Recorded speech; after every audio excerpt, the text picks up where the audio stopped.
Tonight we're going to move slowly through one of the longest and most extraordinary stories that the world of Westeros has to offer. Not the story of a single battle, or a single house, or a single season of war, but the story of an entire dynasty across 3 centuries of fire and ambition and love and ruin. The story of House Targaryen, from their ancient origins in a civilization that no longer exists, through their conquest of a continent, through the long arc of their rule and their decline, and finally to their end and to what came after. It is a story that spans more time than most families can imagine, and we are going to take our time with it tonight. There is no need to hold on to anything too tightly. Everything will be offered gently, and everything can be let go just as gently. If these slow drifts through the histories and legends of Westeros bring you some peace at the end of your day, a like and subscribe means a great deal, and helps others find their way to these quiet explorations. And to those of you already here, already settled in, thank you for being part of this. Now let your shoulders drop, let your breath slow, and let the long story of the Dragon Lords begin to unfold around you, unhurried and soft, like a tapestry being unrolled across a very old table. The world can wait. The dragons have been waiting for centuries already. We should begin, as all true beginnings must, not with Westeros at all, but with a civilization far older and far stranger than anything that would ever take root on that cold and wind-scoured continent. We should begin with Valyria. The name itself carries something in it, even now, even separated from its reality by the long gulf of centuries and catastrophe. Valyria. It has a quality almost musical, almost incantatory, and this is not accidental. The language of old Valyria was one of the most sophisticated tongues ever developed by human minds, a language built for precision and for beauty in equal measure, a language in which the same word could mean both flame and gift depending upon the length of a vowel. To speak High Valyrian, as the maesters of the Citadel would tell you, was to carry the ghost of a dead world on your tongue. And it is from that dead world, from those smoking volcanic highlands far to the east of Westeros, that everything we're going to explore tonight ultimately flows. The Valyrian freehold, at the height of its power, was the greatest civilization the known world had ever produced. We say this without significant qualification, because the historical record, fragmented and imperfect as it is, admits of very little serious challenge to this assessment. The freehold commanded dragonfire. It built cities that have no equal before or since, cities of pale stone and interlocking canals and towers that seem to grow from the earth itself rather than having been placed upon it by human hands. It developed mathematics, astronomy, architecture and medicine to degrees that the scholars of the Citadel spent centuries attempting simply to understand, let alone to match or surpass. It sent its people, its language, and its influence across continents and across the wide and restless waters of the known world. The free cities of Essos, those proud and quarrelsome places that still bear Valyrian names and still argue with one another across trade routes and narrow straits, are nothing more than the long shadow of what Valyria once was, echoes of an echo, reflections of a reflection. At the heart of Valyrian power were the dragons. This requires some dwelling upon, because it is easy from the distance of the present age to think of dragons as simply very large and very dangerous animals, impressive in the way that a great storm or a high mountain is impressive, powerful but fundamentally comprehensible. The Valyrian relationship with dragons was nothing like this. It was closer to what we might call a covenant, a bond that operated at a level the maesters have always struggled to describe satisfactorily. The Dragon Lords, those 40 or so noble families who formed the ruling class of the freehold, did not merely ride dragons in the way that a knight rides a horse. They bonded with them. The bond was formed in childhood, sometimes even earlier, and it involved something that went beyond training or trust into territory that touches on the mystical, the biological, the ancestral. Dragon blood, they called it. The quality in certain bloodlines that allowed the bonding to occur, that made a dragon recognize a rider as something more than food or threat. Whether this quality was truly genetic in the way the maesters use that word, or whether it was something older and stranger, is a question that no one has ever fully resolved. What is not in question is that not everyone could form such a bond, and that the Valyrian noble families who could were, as a consequence, the most powerful people the world had ever seen. 40 families, dozens of dragons, an empire that extended its reach across the known world through a combination of trade, diplomacy, colonization, and the simple, overwhelming fact of what happened to those who chose to resist. Valyria had not unified the known world in the way that some dreamers imagined it might, had not swept away all other forms of governance and culture and replaced them with a single Valyrian order. It was more complicated and more interesting than that. The Freehold was itself a republic of sorts, at least in theory, a council of nobles who governed collectively rather than through a single crowned monarch, which is one of the many ways in which it differed from what would eventually rise in Westeros. But its power was unquestioned, its influence pervasive, its continuation seemingly as certain as the continuation of the mountains or the sea. Into this world, and into a position of relative modesty within it, was born House Targaryen. We should not overstate their obscurity because they were, after all, a Dragonlord family, which meant they occupied a position of extraordinary privilege by any standard outside of Valyria itself. They had their dragons, their ancestral seat, their wealth, their place in the councils of the Freehold. But they were not among the most powerful of the 40 families. They were not the ones who sat at the centre of Valyrian political life, who shaped its grand decisions, who commanded the largest dragons and the most prestigious positions. They held Dragonstone, a remote and rather gloomy island outpost far to the west, at the very edge of Valyrian reach, close to the shores of Westeros but belonging to a different world entirely. Some historians have suggested that this peripheral position was a mark of relatively modest standing within the Freehold's hierarchy. Others have argued that the Targaryens chose this western posting precisely because they were a family given to looking outward, to the horizons, to the unknown lands beyond their civilization's comfortable boundaries. Perhaps both things were true simultaneously. What we know of the early Targaryens before the events that would make them famous is limited. They appear in the historical record as they must have appeared in Valyrian society at large, present but not central, competent but not dominant, distinguished by their particular dragons and their distinctively pale colouring, that silver-gold hair and those eyes of pale violet or lilac that would become perhaps their most recognisable physical inheritance across the centuries, but not otherwise especially remarkable. They kept the Valyrian customs that would later scandalise Westerosi sensibilities, the practice of marrying within the family, between siblings where possible, or between other close kin where siblings were not available. This was not considered unusual within the Freehold. It was, in fact, the practice of most of the Dragonlord families, who believed, with what seems to have been a reasonable degree of practical justification, that the quality which allowed the bonding with dragons was one that could be diluted or lost through marriage with those who did not possess it, and that keeping the bloodline concentrated was therefore not merely a social preference, but a matter of dynastic survival. The Targaryens carried this belief with them when they left Valyria, and it would follow them across the centuries in ways both profound and deeply complicated. The figure who transformed the Targaryen story from comfortable obscurity into something altogether different was a young woman named Daenerys.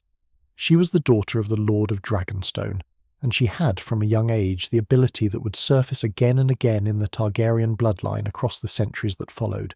She dreamed true dreams. Not the ordinary dreams that everyone has, the scrambled and symbolic residue of a day's worries and wishes, but something else, something that carried with it the quality of prophecy, of genuine foreknowledge. We cannot know with any certainty what Daenerys experienced or how she understood what she experienced.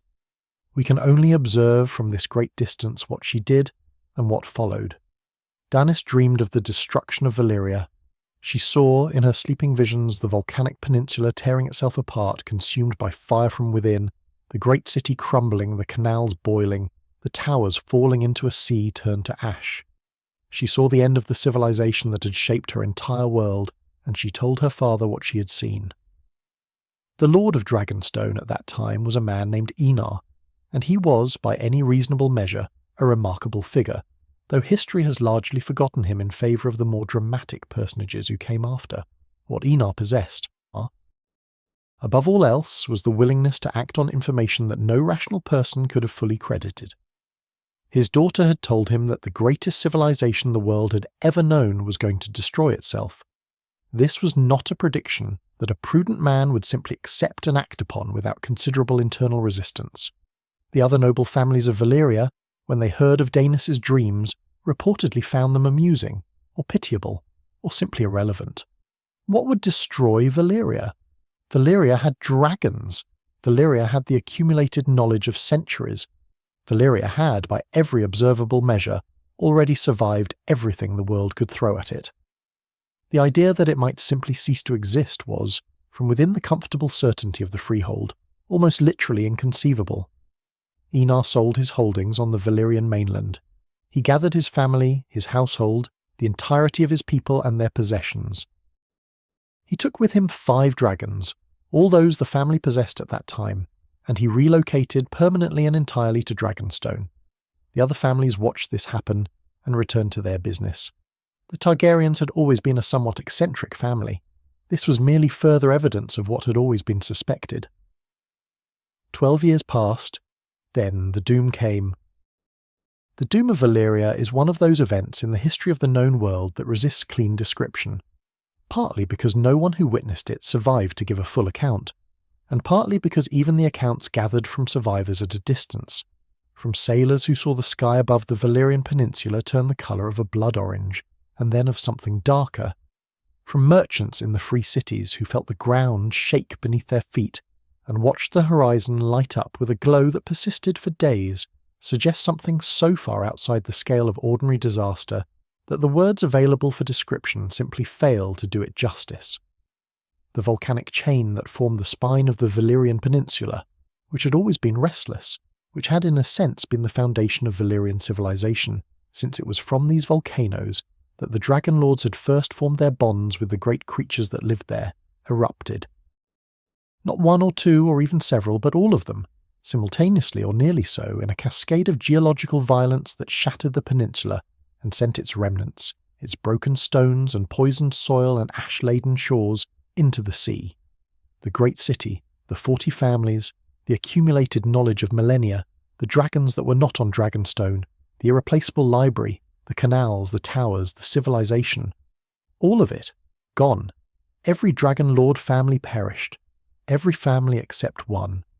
The Targaryens on their gloomy island watched the eastern sky burn for days, and when it finally faded, they were the last Dragon Lords in the world, the last speakers of High Valyrian as a living first language, the last keepers of the old law, the old customs, the old understanding of the bond between rider and dragon. What had been, 12 years before, a mark of relative modesty within the freehold's hierarchy, was now something else entirely. The Targaryens were not merely survivors, they were the sole inheritors of everything Valyria had been, the sole living link between the age of Dragon Lords and whatever would come after. This was a weight that would shape every subsequent generation of the family, that would express itself in their art and their architecture and their politics and their psychology, in the obsessive quality of their relationship with dragons, in their insistence on bloodline purity, in the recurring strain of prophetic dreaming that moved through the bloodline like a slow river, surfacing in one generation and then submerging for 2 more before rising again. For 100 years after the doom, the Targaryens stayed on Dragonstone. This is worth dwelling on for a moment, because there is something quietly extraordinary about it. Here was a family that possessed, in their 5 surviving dragons, a military advantage over every other power in the known world. Westeros lay just across a narrow stretch of cold water, divided among warring kingdoms that had never known anything like unified rule. The free cities of Essos were rich and quarrelsome, and largely defenceless against the kind of force that even a single dragon could bring to bear. The entire post-Valyrian world was, in a sense, available for the taking, and the Targaryens stayed on their island and kept to themselves for 100 years. They traded occasionally. They involved themselves in the affairs of Westeros in minor ways at the edges. They watched the kingdoms fight among themselves, and the free cities compete with one another, and they remained apart, the last Dragon Lords, keeping their customs and their language and their bloodline and their grief in the cold halls of their volcanic island. The 5 dragons they had brought from Valyria did not all survive this quiet century. Dragons, though extraordinarily long-lived by any standard we might apply, are not immortal, and the conditions on Dragonstone, however well suited to keeping dragons alive, did not allow the population to expand dramatically. By the time the century had passed, the 5 had become 3. Balerion, who had hatched in Valyria itself before the Doom, and who was already ancient by any reckoning, a creature of truly immense scale, black-scaled and red-eyed, so large that his shadow when he flew could blot out the sun over an entire village. Vhagar, somewhat smaller but fierce and battle-scarred and immensely powerful. And Meraxes, youngest of the 3, silver-scaled and swift. These 3 dragons would be the instruments of everything that followed. The Lord of Dragonstone, when all of this began to change, was named Aegon, and it is with him that the story truly accelerates, though we will not rush it. We will let it unfold at the pace it deserves. Aegon was different from his forebears, though in precisely what ways it is difficult to say with confidence, because the accounts we have of him were nearly all written after his conquest had already succeeded, and are therefore shaped by the retrospective knowledge that he was going to become one of the most consequential figures in the history of the known world. This problem of retrospective shaping affects almost everything we know about him. The Aegon who appears in the histories is already, by the time we meet him on the page, a man moving toward an extraordinary destiny, and it is very difficult to separate that knowledge from our reading of his character. What seems clear, setting aside the hagiographic elements, is that he was a man of genuine strategic intelligence, that he thought in large frames and long timescales, that he was capable both of great violence and of considerable patience, and that he looked at the fractured continent across the narrow sea with something that went beyond simple military ambition. Whether he was driven by prophecy, as some accounts suggest, the idea that he understood something about the long threat from the far north, and believed that only a unified Westeros could face it, or by personal ambition, or by a genuine belief that he could end the endless suffering caused by centuries of internecine Westerosi warfare, or by some combination of all of these things that he himself might not have been able to cleanly articulate, is something we cannot know for certain. What we can observe is what he did, and what he did, in the end, changed the world. He had 2 sister wives, following the Targaryen custom. Visenya was the elder, stern and martial and formidable, a warrior who carried a Valyrian steel blade called Dark Sister, and who regarded the world with a cool and unsentimental gaze. Rhaenys was the younger, warm and politically astute in a different key, a lover of music and poetry and the subtle arts of diplomacy. Together, the 3 of them sat on Dragonstone and looked west, and at some point the decision was made. "We will leave this island," they said. "We will cross the water, and we will see what can be built." The table Aegon commissioned before his departure, that massive wooden map carved into the shape of Westeros, a planning tool and a symbol, and a statement of intent all at once, tells us something important about the man. He was not impulsive. He did not simply mount his dragon and fly west on a whim. He studied. He prepared. He thought about the continent he was going to attempt to reshape in the same way that a careful craftsman thinks about a piece of work before beginning, considering the grain of the wood, the angles of the cuts, the sequence in which each step must be completed for the whole to come together properly. The conquest, when it came, would be many things, but it would not be accidental.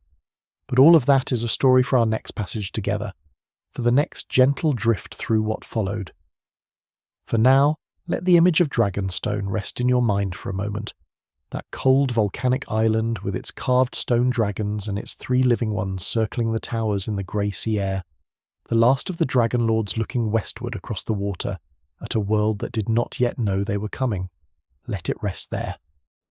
Soft and still, there is no hurry, the conquest will keep, the history will keep, everything will keep tonight while you rest.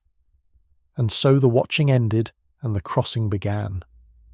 It is worth pausing before we follow Aegon and his sisters across the narrow sea to consider what kind of world was waiting for them on the other side of that cold grey water.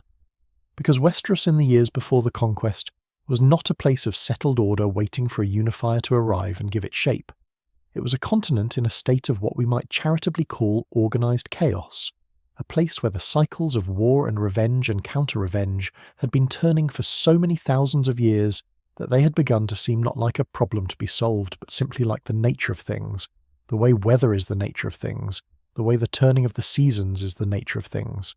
The 7 kingdoms, as they were called, though the number had always been something of a simplification, had existed in this state for longer than anyone could reliably remember, and it is into this world, onto a small stretch of riverbank at the mouth of the Blackwater Rush, where 3 kingdoms met, and none had thought to build anything more significant than a fishing village, that Aegon Targaryen came ashore with his sisters and his 3 dragons and fewer than 3,000 men. The landing itself was unopposed. This is one of the details that most clearly reveals the degree to which the existing kings of Westeros failed, in those first weeks, to understand what was happening. A small fleet of ships arrived at an unremarkable piece of coastline. Soldiers began unloading supplies and equipment. 3 enormous dragons circled overhead in the autumn sky, and the fishing folk of that little village watched, and the lords of the nearby lands took note, and no one marched immediately to drive this modest invasion force back into the sea. There were reasons for this. Practical and political reasons having to do with the particular tensions and preoccupations of each of the surrounding kingdoms, but at its heart the failure was one of imagination. The kings of Westeros looked at Aegon's small army and calculated their odds according to the rules of warfare they had always known. And according to those rules, the numbers were not frightening. What they could not yet calculate, because nothing in their experience had given them the conceptual tools to do so, was what 3 dragons changed about every calculation they had ever made. Aegon moved quickly in those first weeks, with the methodical efficiency of a man who had spent a long time planning and was now executing that plan with quiet confidence. He raised a wooden fortress on the highest hill above the bay, a structure that would one day be replaced by something far grander, but that served its purpose now as a base of operations and as a visible statement of intent. He sent ravens to every lord in Westeros, from the Wall to the Summer Sea, carrying a message that was as simple and as clear as a sword laid on a table. Aegon of House Targaryen had come to claim the 7 kingdoms as his own. Those who bent the knee would be confirmed in their lands and titles and welcomed as subjects. Those who refused would face fire and blood. The phrase was not merely a rhetorical flourish. It was a precise description of the available options, and it was the beginning of what would become the house words, the motto, the distillation into 3 syllables of everything the Targaryens were and would be. The first to bend the knee were minor lords, men close enough to the landing site to understand immediately and clearly what 3 dragons meant. Men without the pride or the distance to pretend that the calculation was anything other than what it was. Lord Darklyn of Duskendale came. Lord Mooton of Maidenpool came. These submissions were small in themselves but significant in what they demonstrated. The strategy was working. The incentive structure Aegon had constructed, bend early and be rewarded, wait and be burned, was already beginning to shape decisions. The psychological warfare of the Conquest, which was in many ways more important than the physical warfare, had begun. It was Argilac Durrandon, the Storm King, who came first against him. Argilac was called the Arrogant, and while this sobriquet carries a judgment that perhaps flattens a more complicated man, there is no question that he arrived at the confrontation with Aegon carrying assumptions about the nature of warfare and power that the world was in the process of rendering obsolete. Before marching, he had tried something that reflected genuine political intelligence, or at least the kind of political intelligence that operated effectively in the pre-conquest world. He sent a marriage proposal. His daughter he offered, along with a substantial dower of land, in exchange for Aegon's acknowledgement of the existing order. It was the kind of arrangement that had resolved countless disputes in Westeros across countless generations. A diplomatic solution to a military threat, a way of incorporating a dangerous newcomer into the existing system rather than destroying him or being destroyed. Aegon's response was revealing.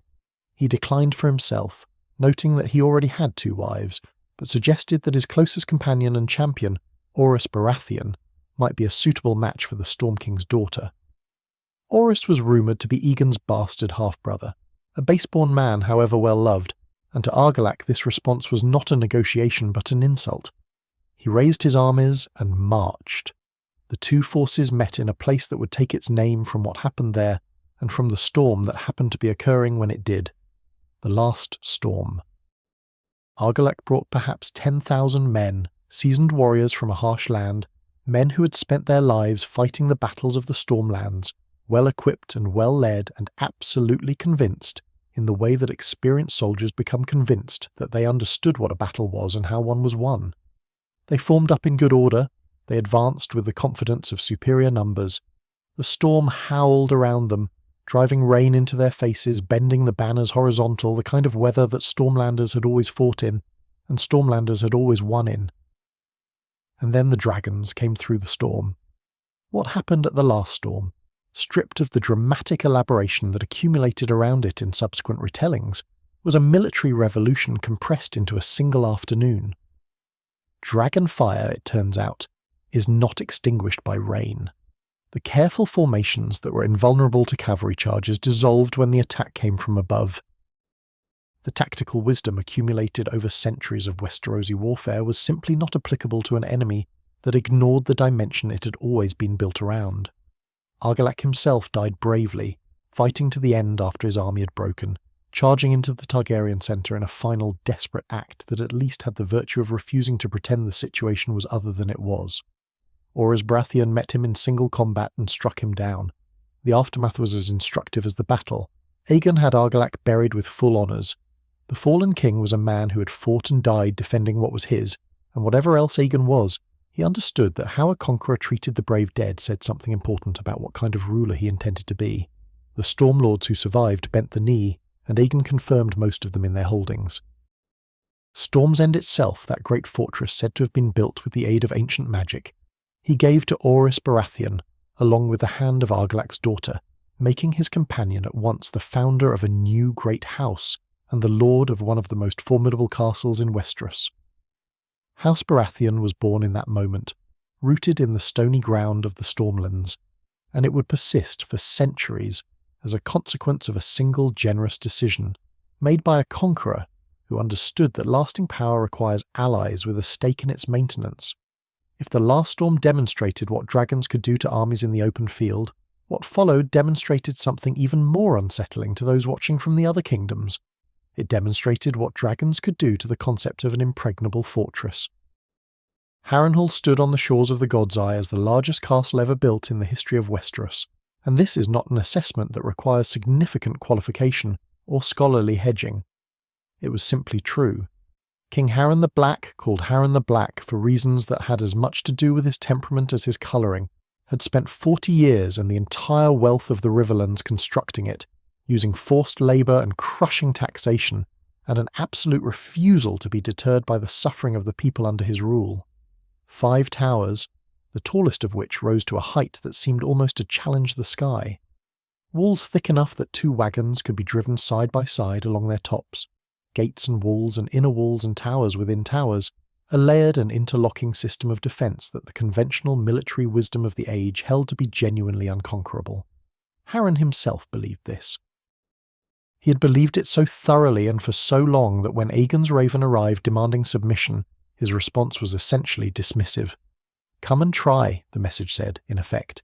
"These walls have never fallen. They will not fall to you." The Ironborn as a people had built their entire identity around a particular kind of hardness, a willingness to take and hold, a contempt for softness and accommodation. Harren was this quality taken to its extreme, and it had served him well enough for most of his life. The problem was that the logic of his certainty depended entirely on a model of warfare that had just been permanently invalidated about 40 miles to the south. Aegon arrived at Harrenhal with all 3 dragons. He did not land. He did not send another message or offer another chance. He had given Harren every opportunity, and those opportunities had been declined. He circled the castle on Balerion's back and looked down at the immense structure below him, at the towers reaching up as if in invitation, and he gave the command. What followed lasted through the night. The accounts differ in their particulars, as accounts of catastrophic events always do, the mind struggling to organise into coherent sequence something that was experienced as pure overwhelming sensation. But all of them agree on the essential physics of what occurred. Dragon fire, concentrated and sustained, is hot enough to melt stone. This is not a poetic exaggeration. It is a material fact, observable in the scarred and twisted remnants of Harrenhal that stand to this day. And the great towers of Harren's castle, those monuments to pride and forced labour, and the absolute conviction of their builder, turned out to have a fatal architectural quality when subjected to this particular kind of heat. They became chimneys. The fire entered them from above and was drawn upward by the tower's own structure, creating columns of heat so intense that the stone walls themselves began to soften and run. The people inside had nowhere to go. The thickness of the walls that were supposed to protect them instead sealed them in. Harren the Black died in his highest tower with his sons around him. The line of House Hoare, which had ruled the Iron Islands and the conquered Riverlands for generations, ended in a single night of fire. The castle they left behind, too large and too damaged to be fully repaired, would stand for centuries afterward as a monument to something, though interpreters have always disagreed about what exactly. A monument to hubris, some say. A monument to the permanent obsolescence of the old ways of war. A monument to the simple geological fact that stone, given sufficient heat, is no more permanent than anything else. The political consequences of Harrenhal's burning were, in certain respects, more significant than the military ones. With Harren dead and his line extinct, the Riverlands were without a ruler, and the Riverlords, those people who had been ground under Ironborn rule for generations, and who had spent those generations dreaming of independence, sent their representatives to Aegon within days. They would bend the knee, they said. They would accept Targaryen rule willingly and gratefully. The burning of Harrenhal had not merely destroyed a fortress, it had liberated an entire region without Aegon having to fight a single battle against its actual inhabitants. The Riverlands, the rich heartland of the continent, came to him as a gift, offered freely by people who had simply been waiting for something strong enough to break the chains they were already wearing. The news of Harrenhal spread across Westeros with the speed that catastrophic news always travels, which is to say very quickly. Every lord with a castle looked at his own walls and performed a new calculation. Every king reconsidered the ravens he had received, and perhaps had not taken as seriously as he should have. In the Westerlands, the golden lion of House Lannister watched from Casterly Rock with careful eyes. In the Reach, the verdant and prosperous heartland of Westerosi chivalry, the Gardener Kings took stock of what they commanded, and two of them decided that the moment had come to act, that if they did not stop this Targaryen now, when he was still in the process of consolidating his early gains, there would be no stopping him at all. King Mern IX of House Gardener and King Loren I of House Lannister made a decision that, on its own terms, was entirely rational. They would combine their forces, they would put aside the ancient hostility between their houses, the long border disputes and the accumulated grievances of generations. And they would present this Valyrian upstart with an army so large that not even dragons could simply dissolve it. The Reach was the most populous kingdom in Westeros, and could field more knights and men-at-arms than any other.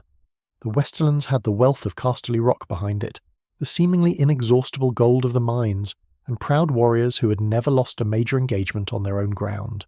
Together they gathered a force that the histories variously estimate at somewhere between 50 and 60,000 men, the largest army assembled in living memory, perhaps the largest assembled in several generations of living memory. Against this force, Aegon could bring perhaps 10 or 11,000 drawn from the Stormlords who had submitted after the last storm, and the Riverlords who had come to him after Harrenhal's fall. By every conventional measure, the mathematics of what followed should not have been in question. 5-1 odds, perhaps 6-1. Open ground of the combined army's choosing, a broad plain near the Blackwater Rush, where cavalry could manoeuvre freely and superior numbers could be brought fully to bear.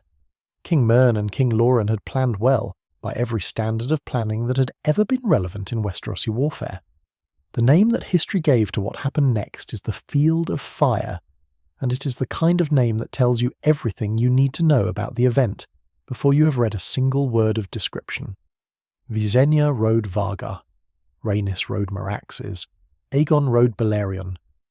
All three dragons arrived together as the armies were beginning their engagement, as the cavalry was starting its manoeuvre, and the infantry was advancing and the archers were loosing their first volleys, in that moment when a conventional battle has committed itself to its course and the machinery of it is running. The grass on the plain was dry from weeks of autumn sun.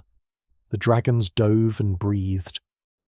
Not the targeted precision that had been used at Harrenhal, but wide sweeping passes that turned entire sections of the field into sheets of flame. The wind from their wings spread the fire faster than men could run from it. House Gardener, which had ruled the Reach for thousands of years and traced its descent from legendary figures of the Age of Heroes, ended that afternoon. King Mern IX died in the fire along with his sons and his heirs, the entire royal line consumed, an institution of thousands of years extinguished in hours. It was not a death in single combat or a death at the hands of a rival claimant. It was simply the end, caught in armour that was meant to protect and that instead became, in the heat, an instrument of a different and more terrible purpose.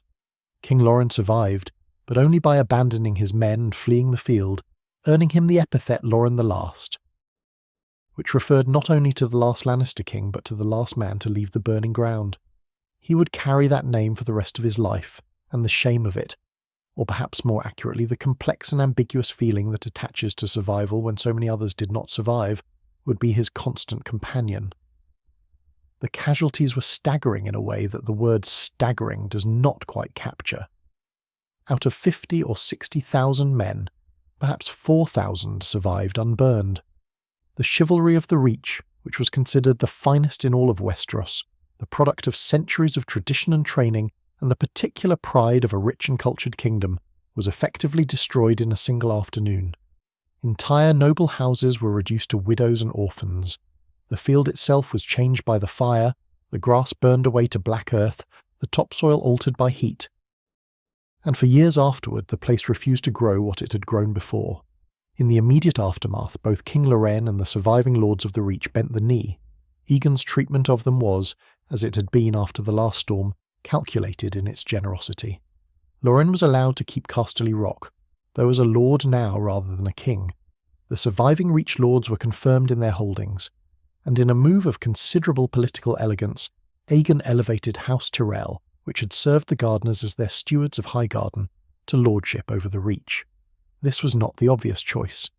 There were other Reach lords with stronger historical claims and longer pedigrees, but the Tyrells had been administrators rather than kings, had built their power through competence and service rather than through conquest, and were consequently people whose loyalty could be reasonably expected to attach itself to whoever held the highest authority rather than to any tradition of independent regional power. In elevating them, Aegon was not simply filling a vacancy. He was creating a new power structure, one whose gratitude and whose continued position depended entirely on Targaryen favour. It was the kind of decision that reveals the difference between a man who wins battles and a man who builds realms. The submission of the Vale came not through fire, but through something that was, in its way, even more unsettling to those who witnessed it. The area was considered by many to be the most impregnable fortress in all of Westeros. This was not merely the local pride of its inhabitants speaking. It was a judgment based on genuine strategic reality. The castle sat atop a mountain accessible only by a treacherous path that wound upward through 3 gates, each defensible by a handful of men against thousands.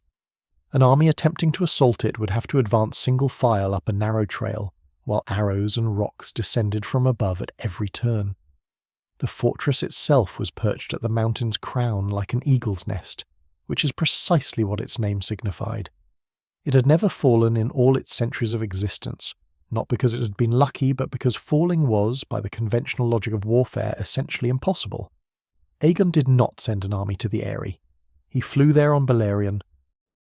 One morning the great black dragon descended into the castle's inner courtyard and settled onto the flagstones with a sound that the accounts describe as resembling the landing of something immeasurably larger than itself, a sound that seemed to come from everywhere at once. And on his back sat Aegon, in silver armour, patient and unhurried, waiting.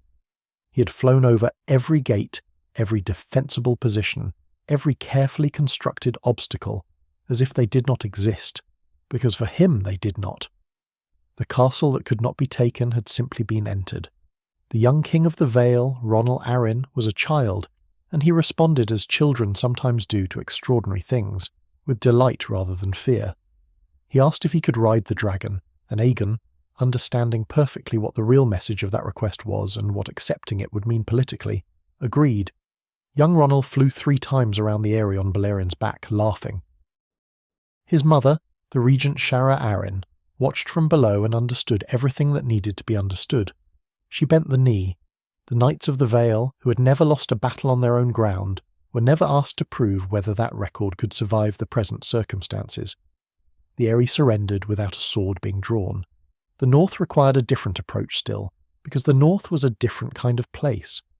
Torrhen Stark, the king in the North, was by all accounts a man of considerable intelligence and considerable pragmatism, which are not always the same quality, but in his case appear to have been joined. He received Aegon's message, and he did not respond with arrogance, as Argilac had, or with contempt, as Harren had. He began gathering information. He called his banners, yes, and assembled an army, but the army's purpose was not immediately obvious from the outside, and Torrhen was careful not to make it obvious. He sent his son south as an observer to travel through the kingdoms that had already submitted and to report back with a clear-eyed assessment of what was actually happening. The North could field a substantial host, perhaps 30,000 men, and it had the additional advantage of geography. The Neck, that narrow and swampy land bridge between the North and the rest of Westeros, was controlled by the great fortress of Moat Cailin, which had never been taken from the south. The North had time and terrain on its side, and it had a king who was willing to think carefully before acting. What his son brought back from the south was, by all indications, a portrait not of a rampaging conqueror consumed by bloodlust, but of a man constructing something. Aegon was establishing laws. He was confirming lords in their holdings. He was building an administration. He was, in the word that would come to be used for what he was doing, governing. And crucially, the report came back that Aegon had given explicit assurances that the old gods would be respected, that the godswoods would be protected, that he had no intention of imposing the faith of the Seven on those who worshipped differently. For the North, where the old gods were not merely a religious preference but a living connection to 10,000 years of history rooted in the weirwood trees, this was not a small thing. Torrhen made his decision. He would march south, but he would march south with the intention of kneeling rather than fighting, and he would do it in a way that made clear the distinction between choosing submission and being forced to it. 30,000 Northmen came down the King's Road, the largest army the North had fielded in a generation, their direwolf banners dark against the grey northern sky. They met Aegon's forces on the southern edge of the Neck, and the two armies formed up facing each other on a field that had every element of a great battle in it, except, in the end, the battle itself. Torrhen rode forward under a flag of peace. Aegon rode out to meet him. What they said to each other in that conversation, conducted on horseback between two great hosts with all eyes watching, was never fully recorded. Both men were characteristically private about it. But the outcome was what it was. Torrhen Stark, the king in the North, the holder of the oldest unbroken royal line in Westeros, knelt in the soft ground and bent his knee to Aegon Targaryen. He would be known afterward as the king who knelt, and in the North this name was never quite the insult it might have sounded like to southern ears. The Northmen knew what their king had looked at when he made his calculation. They knew what he had chosen to spare them. And there was a particular kind of wisdom in the choice. A willingness to see clearly and act on what you saw rather than on what you wished were true, that the North had always valued alongside its more celebrated virtues of hardness and endurance. The North would keep its laws, its gods, its customs, its essential character. Torrhen would remain Lord of Winterfell and Warden of the North, holding a position of extraordinary dignity and power within the new order, and his people would not be asked to die in a war they could not win. 6 kingdoms had submitted. 1 had not and would not for a century and a half more.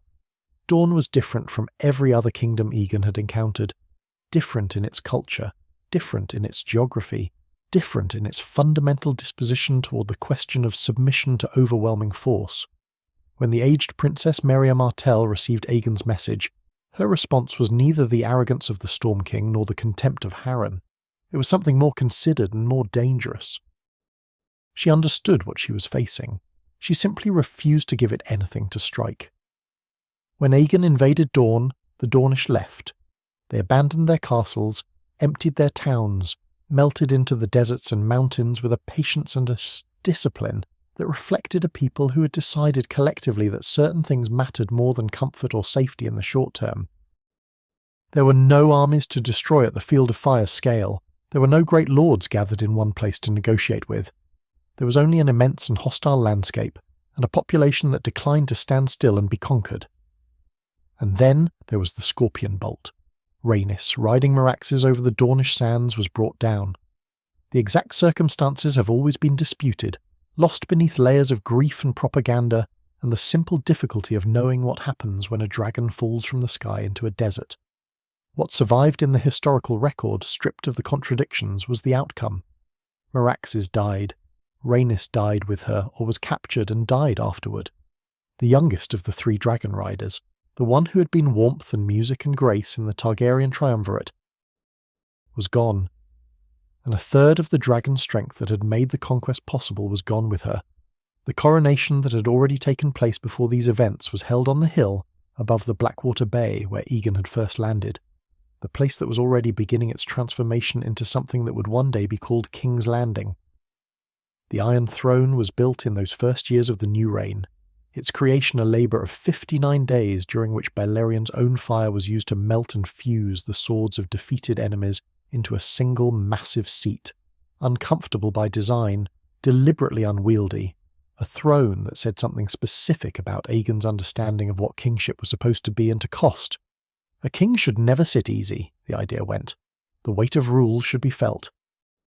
And so the throne cut those who sat upon it carelessly, which may have been an accident of its construction, or may have been exactly what was intended, and either way it became, in time, one of the defining symbols of everything that the Targaryens had built and everything that sitting upon it required.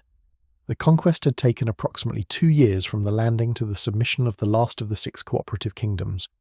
What it had cost, in human terms, was substantial and should not be obscured by the grandeur of what it achieved. Fields had burned. Soldiers had died in their thousands at the last storm and in their tens of thousands at the Field of Fire. Harrenhal's garrison had been incinerated down to the last man. The common people of the Riverlands had watched their greatest fortress become a ruin in a single night. And in the sands of Dawn, a young woman and her dragon had died, and nothing that came after would fully compensate for that loss, or fill the space that it left in the story. But a realm had been made. Something had been built that had not existed before, that could not have existed before, that required precisely this combination of overwhelming force and political intelligence and fortunate timing and personal character to come into being. Whether it was worth the cost is a question that does not have a clean answer, and perhaps it is not the kind of question that history ever answers cleanly. What history offers instead is the record of what was built, and what was lost and what endured. And what endured, at least for the next 300 years, was the 7 kingdoms under a single banner. A single throne, a single dynasty with silver hair and violet eyes, and the long memory of a world that no longer existed except in everything they carried forward with them. The age of the conquest had ended. The age of the Targaryen kings had begun, and we will move gently into that long story together, in the passages still to come. The realm had been made, and now came the harder work of keeping it. This is perhaps the most consistently underappreciated truth about the building of political orders, that the violence required to create them, however spectacular, is in a certain sense the simpler part of the undertaking. Violence has a clarity to it. You apply force. Things break, or they do not break. The outcome, however terrible, is legible. Governance is different. Governance requires the same intelligence and the same will that conquest requires, but it requires them to be applied continuously, patiently, in small increments, across decades and generations. Against problems that do not resolve themselves in a single afternoon the way an army dissolves in dragonfire. Aegon understood this, and it is one of the reasons that the 37 years of his reign, which tend to receive less attention in the histories than the 2 years of conquest that preceded them, deserve considerably more than they typically get. The institutions he built were not glamorous. They were not the kinds of things that become the subjects of songs or the centerpieces of dramatic retellings. A reformed tax system does not lend itself to ballads. The standardization of weights and measures across a continent does not produce the kind of imagery that fills a tapestry. The slow, careful work of establishing a professional civil service, of creating a small council whose members were chosen for their competence rather than simply their bloodline, of codifying the laws of 6 formerly independent kingdoms into something that could coexist under a single overarching framework. All of this was the labour of a lifetime, and Aegon gave it a lifetime. He died in 37 years after his conquest, at the age of 64, having spent virtually his entire adult life in the service of the thing he had made. He was buried on Dragonstone, as he had requested, returning at the end to the island that had shaped him, the cold volcanic rock where the last of the Dragon Lords had waited out a century of quiet before deciding that the world needed to be changed. What he left behind was a throne, a city, a council, a set of laws, a network of obligations, and 3 children from 2 mothers. And it is in these children, and what became of them, that the story of the Targaryen dynasty truly begins to reveal its complexity. Because dynasties are not merely institutions, they are families, and families carry within them all the peculiarities and tensions and psychological inheritances that the word implies, all the ways in which the qualities that make a parent extraordinary can produce in their children something different and unexpected and occasionally devastating. Aegon had 2 sons. Aenys, born of Rhaenys, was the elder, and had been named heir. Maegor, born of Visenya, was the younger, and had been born with a ferocity that his mother recognised and approved of, and that his father watched with a more complicated feeling. The 2 boys were different from each other in ways that went beyond the ordinary differences of siblings, different enough that those who observed them closely understood quite early that they were looking at 2 distinct visions of what a Targaryen king might be. Aenys was gentle, artistic, eager to be loved, drawn to music and beauty and the approval of those around him. He was not weak precisely, but he was soft in a way that the Westerosi nobility, which respected softness approximately as much as it respected a castle with no walls, would find difficult to follow without reservation. Maegor, even as a child, was something else. He was strong, physically gifted, possessed of a will that bent toward domination rather than toward connection, and capable of a cruelty that emerged early enough to suggest it was not a product of circumstance but of something deeper. When Aegon died, Aenys became king, and the realm that his father had spent 37 years holding together with intelligence and determination, and the always present awareness of Balerian's shadow, began almost immediately to test whether it would hold under different hands. Aenys was not, to be fair to him, without qualities. He was genuinely kind, which is rarer in kings than it should be. He was not stupid. He understood, in the abstract, what was required of him. But understanding a thing in the abstract and being able to execute it under pressure are not the same, and the pressure that came to Aenys came quickly and from multiple directions at once. The most dangerous of it came from the faith. The faith of the Seven had been the dominant religion across most of Westeros for thousands of years, and it had accommodated the Targaryen conquest with a pragmatism that reflected the institution's long experience of surviving changes in political authority. The High Septon had crowned Aegon. The faith had accepted without precisely endorsing the Targaryen practice of sibling marriage, treating it as a foreign custom that the conquerors would perhaps eventually abandon as they became more thoroughly Westerosi. But under Aenys, something shifted. When the new king arranged the marriage of his son Aegon to his daughter Rhaena, following the Targaryen tradition of keeping the bloodline concentrated, the faith's more conservative elements concluded that the accommodation had gone on long enough. This was not an eccentric foreign custom practiced quietly on a distant island. This was the incestuous marriage of a prince and princess of the Seven Kingdoms, performed openly, celebrated publicly, and treated as entirely normal by the crown. The reaction was fierce. The faith militant were 2 orders of holy warriors that the faith maintained, or had once maintained and now revived with considerable enthusiasm. The warriors' sons were knights who gave up their lands and titles to fight in the service of the Seven, men of noble birth who armoured themselves in crystals and carried swords blessed by septons. The poor fellows were something different, a more ragged and numerous force drawn from the small folk, men and women both, who bore the 7-pointed star carved into their flesh, and believed with absolute conviction that they were doing the god's own work. Together, the 2 orders represented a genuinely formidable military force, one that derived its cohesion not from the ordinary bonds of feudal obligation, but from religious conviction, which is a different and in some ways more durable kind of bond. Aenys's response to the faith militants' uprising was to negotiate, to offer concessions, to seek compromise. He was not wrong exactly to try these approaches. The underlying political problem was real, and the faith's concerns were not entirely without legitimacy within their own framework. But the manner of his response communicated something that a king cannot afford to communicate, which is uncertainty. Every attempt at compromise was read as weakness. Every concession was interpreted as an admission that more concessions could be extracted. The rebels grew bolder. Regional lords who had bent the knee to Aegon and kept their promises through his reign began to test the edges of their obligations. A man claiming to be a descendant of the old Gardener kings raised a banner in the Reach. An Ironborn lord declared independence. The realm that Aegon had held did not break, but it began in Aenys's hands to develop the kind of stress fractures that precede breaking.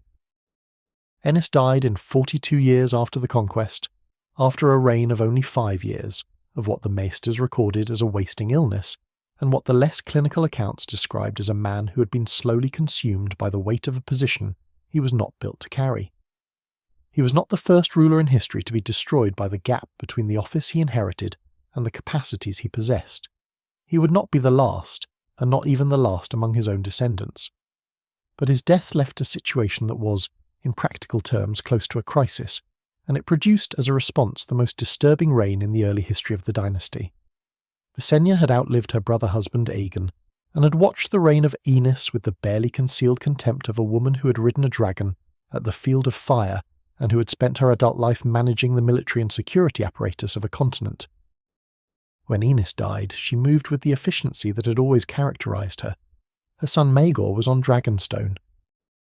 Aenys's children were the natural heirs, but Visenya had watched what happened when a gentle king sat on a throne that required something harder, and she had a different view of what the throne required.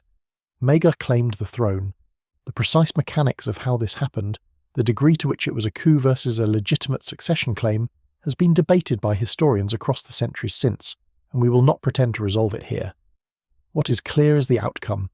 Maegor sat on the Iron Throne, and the Iron Throne, which was said to cut those who sat upon it unworthily, drew blood from him on the first day of his reign, and would do so many times after, which his supporters interpreted as the throne testing him, and his opponents interpreted as something else. Maegor the Cruel was the name history gave him, and it is a name he earned with a thoroughness that leaves little room for revisionism. He was not simply a hard king in the way that hardness is sometimes necessary. He was a man in whom the capacity for cruelty operated not as a tool deployed reluctantly in service of larger purposes, but as something closer to an appetite. He broke the faith militant, which was a thing that needed doing and that Aenys had been unable to do. But he broke it in ways that went considerably beyond what was strictly required. He burned septs, he killed septons, he offered a reward in gold dragons for the head of any member of the militant orders, which produced a season of violence across the realm that the records describe with a flatness that suggests the writers were overwhelmed by what they were documenting. The skulls of the warriors' sons and the poor fellows were mounted on the walls of Dragonstone and King's Landing in numbers that various accounts put at somewhere between 200 and several times that. The faith militant was destroyed as an organised military force, which would remain the case for well over a century, but the cost of the destruction was a kingdom that had been further traumatised, further taught that the crown's power expressed itself primarily through terror. His personal life was a sustained catastrophe. He took multiple wives in pursuit of an heir, which was not in itself unusual for Valyrian tradition, but the manner in which these marriages ended was. Women died under Maegor's roof with a frequency that could not be entirely attributed to the ordinary hazards of medieval life. The small council members who attempted to counsel restraint found themselves in the dungeons or worse. Lords who challenged his decisions were made into examples with a thoroughness designed to prevent further challenges.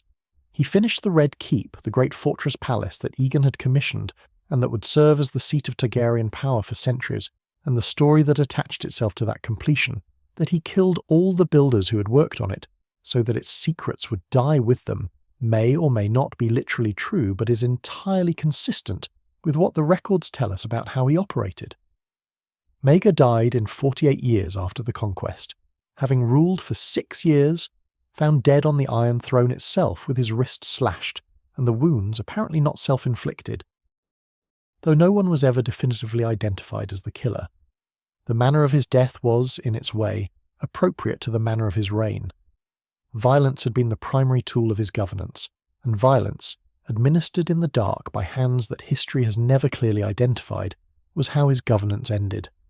What followed Maegor was so dramatically different in character that the contrast seems almost too neat, too much like a story correcting itself. But history does occasionally produce these kinds of corrections, and Jaehaerys the First Targaryen was, by any measure, one of the most remarkable rulers that Westeros would ever have.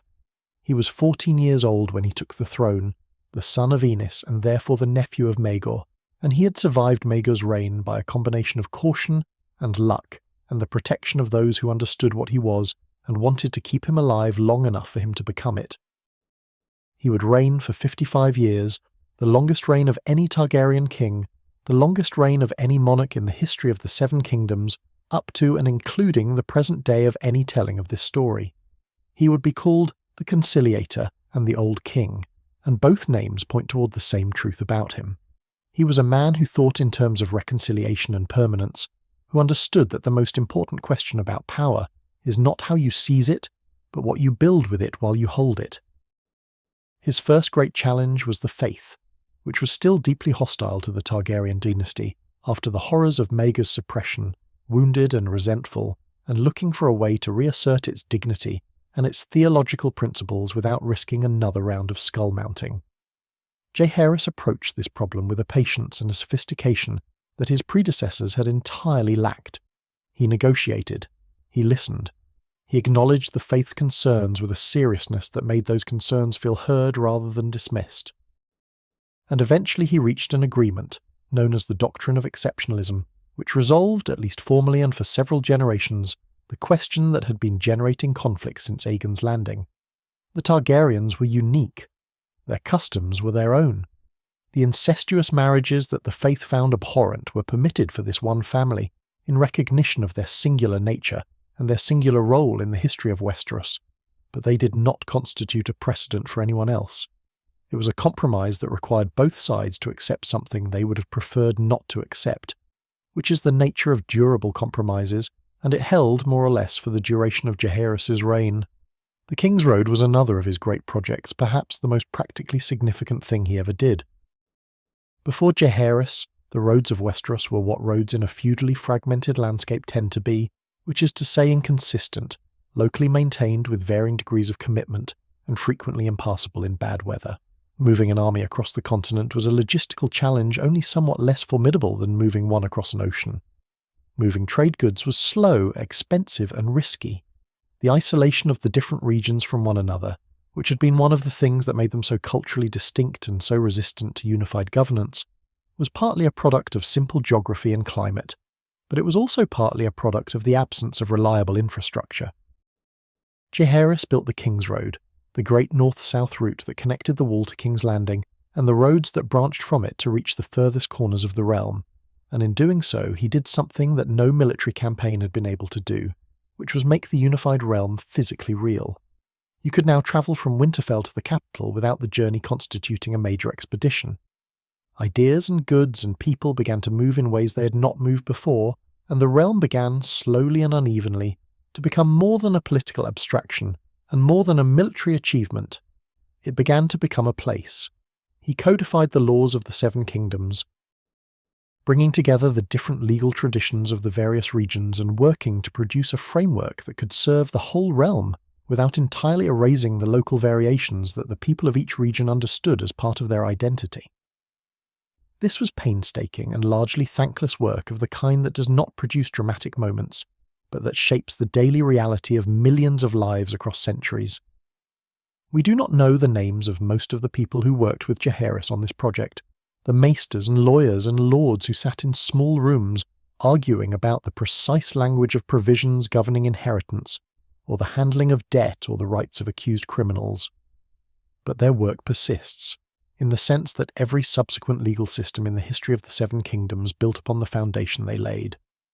Alongside Jaehaerys, in a partnership that deserves to be remembered as one of the most genuinely collaborative royal marriages in the history of Westeros, was his queen, Alysanne. She was called Good Queen Alysanne, and the adjective is earned. She rode her dragon's Silverwing, a pale and graceful creature throughout the realm, visiting places that queens did not typically visit, listening to people that queens did not typically listen to. She travelled to the Wall, becoming the first queen in Westerosi history to do so, and when she saw the condition of the Night's Watch, the poverty and the thinness of their numbers, and the inadequacy of their resources relative to the scope of what they were charged with doing, she was moved to act. She spoke to Jaehaerys. The Night's Watch was given additional lands north of the Wall, the gift that bears her name, and their endowment was meaningfully increased. Whether she acted from genuine belief in the importance of the Watch's mission, or from a more general instinct toward justice and toward the amelioration of suffering, we cannot know. Perhaps both things were true. What is clear is that she saw a problem and used the power available to her to address it. She also worked, with considerable persistence, toward the abolition of the Lord's right of first night, the practice by which lords claimed the right to sleep with the brides of their small folk subjects on their wedding night, a custom whose persistence into the Targaryen era tells us something uncomfortable about how slowly certain forms of abuse yield to reform even when those in power would prefer otherwise. Alysanne found the practice unconscionable, and said so, repeatedly, with the kind of directness that made her one of the most distinctive political voices of her age. She did not succeed entirely during her own lifetime. The practice was too embedded in too many local traditions, too tied to the specific dynamics of power between lords and small folk in regions far from King's Landing, to be abolished by royal decree alone. But she moved the conversation, and the eventual ending of the practice owed something real to her sustained advocacy. She and Jaehaerys had 13 children together, which was a number that seemed to promise abundant succession, but which produced instead a series of losses and succession problem that would shadow the end of his reign. Their children died, one after another, from disease and accident and the ordinary mortality that no amount of power entirely protects against. Some died in infancy, some died in childhood. Some reached adulthood only to predecease their parents in ways that each time tore something from the king and queen that was not entirely replaced. By the time Jaehaerys' reign was nearing its end, of the 13 children he and Alysanne had made together, most were gone. Alysanne herself had died several years before him, and those who knew the king said that a light went out in him when she died, that the remaining years of his reign were accomplished through the momentum of a man who had learned to govern so well that he could continue even after the thing that had made governing feel worthwhile was no longer there. He lived long enough to see the problem of his succession become a genuine crisis. His heir had died. His heir's heir had died. What remained were competing claims from different branches of the family, claims that derived through sons and claims that derived through daughters who had predeceased their own sons, and the question of which claim took precedence, of whether inheritance through a daughter was superior to inheritance through a son when the son was born later, and to a different branch, was not a question with a clean answer in Westerosi law. Jaehaerys convened, in 101 years after the Conquest, what became known as the Great Council, the largest gathering of lords in the history of the realm to that point, at Harrenhal of all places, as if the scarred and melted towers of Harren's Folly were the appropriate setting for a decision that would itself, though no one present could have known it, become the seed of a future catastrophe. The council chose Viserys, a grandson of Jaehaerys through a son, over Laena Velaryon, whose claim came through a daughter of Jaehaerys who had predeceased her own children. The logic was one of male line preference, and it seemed at the time to settle the matter clearly. What it actually did was establish a precedent while simultaneously leaving the underlying question in a state of productive ambiguity that would eventually produce consequences measured in dragons and deaths, and the near destruction of everything the dynasty had built. But that story belongs to a later passage. For now, let it rest as a decision made by many careful men who believed they were resolving a problem, and who were, without knowing it, only deferring it. Jaehaerys died in 103 years after the Conquest, at the age of 69, having outlived his wife and most of his children, and having nonetheless given the realm something that it had not fully possessed before him, which was the confidence that it could be governed. That the unified realm was not merely a conquest maintained by threat, but a genuine political and social order, capable of caring for those who lived within it. His reign was the dynasty's best argument for itself. It was the period to which later Targaryens would look back when they needed to remember what Targaryen kingship could look like when it was working as it was supposed to work. It was the long, still centre of the dynasty's history, the decades when the fire and the blood were quiet, and the realm simply, carefully, patiently breathed. Let that breathing carry you gently forward into whatever comes next, and let it carry you gently too toward the rest that this long evening has been moving you toward. The history will keep, the dragons will keep, and we are in no hurry at all.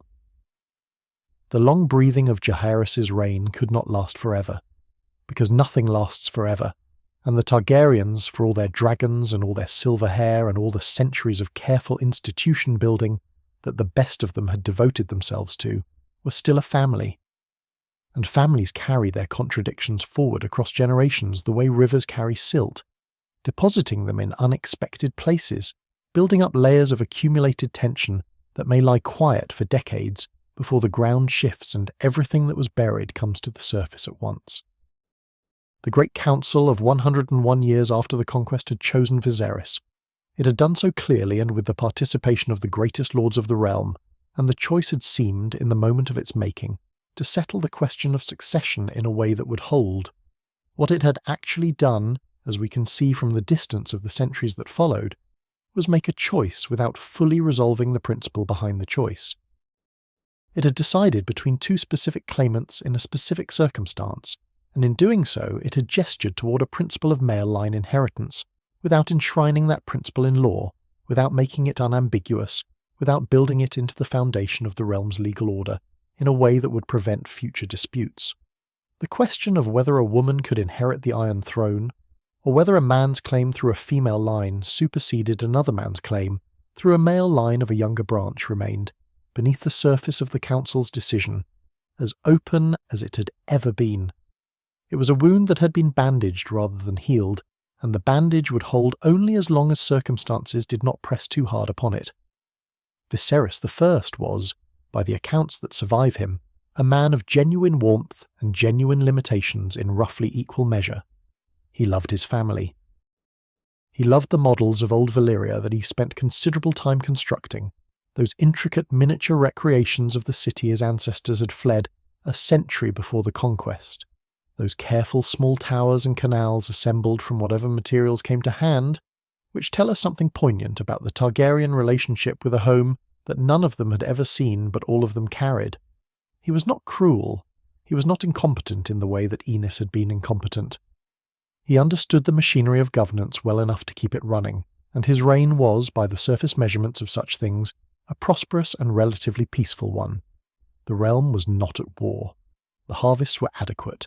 The trade routes functioned. The small council met and deliberated and produced decisions that were, in the main, reasonable. But Viserys had a quality that is perhaps the most dangerous a king can possess, more dangerous in certain circumstances than cruelty or stupidity, which is the quality of preferring comfort to clarity. He did not like conflict. He did not like the kind of direct confrontation that resolving difficult questions requires. When a problem could be deferred, he preferred to defer it.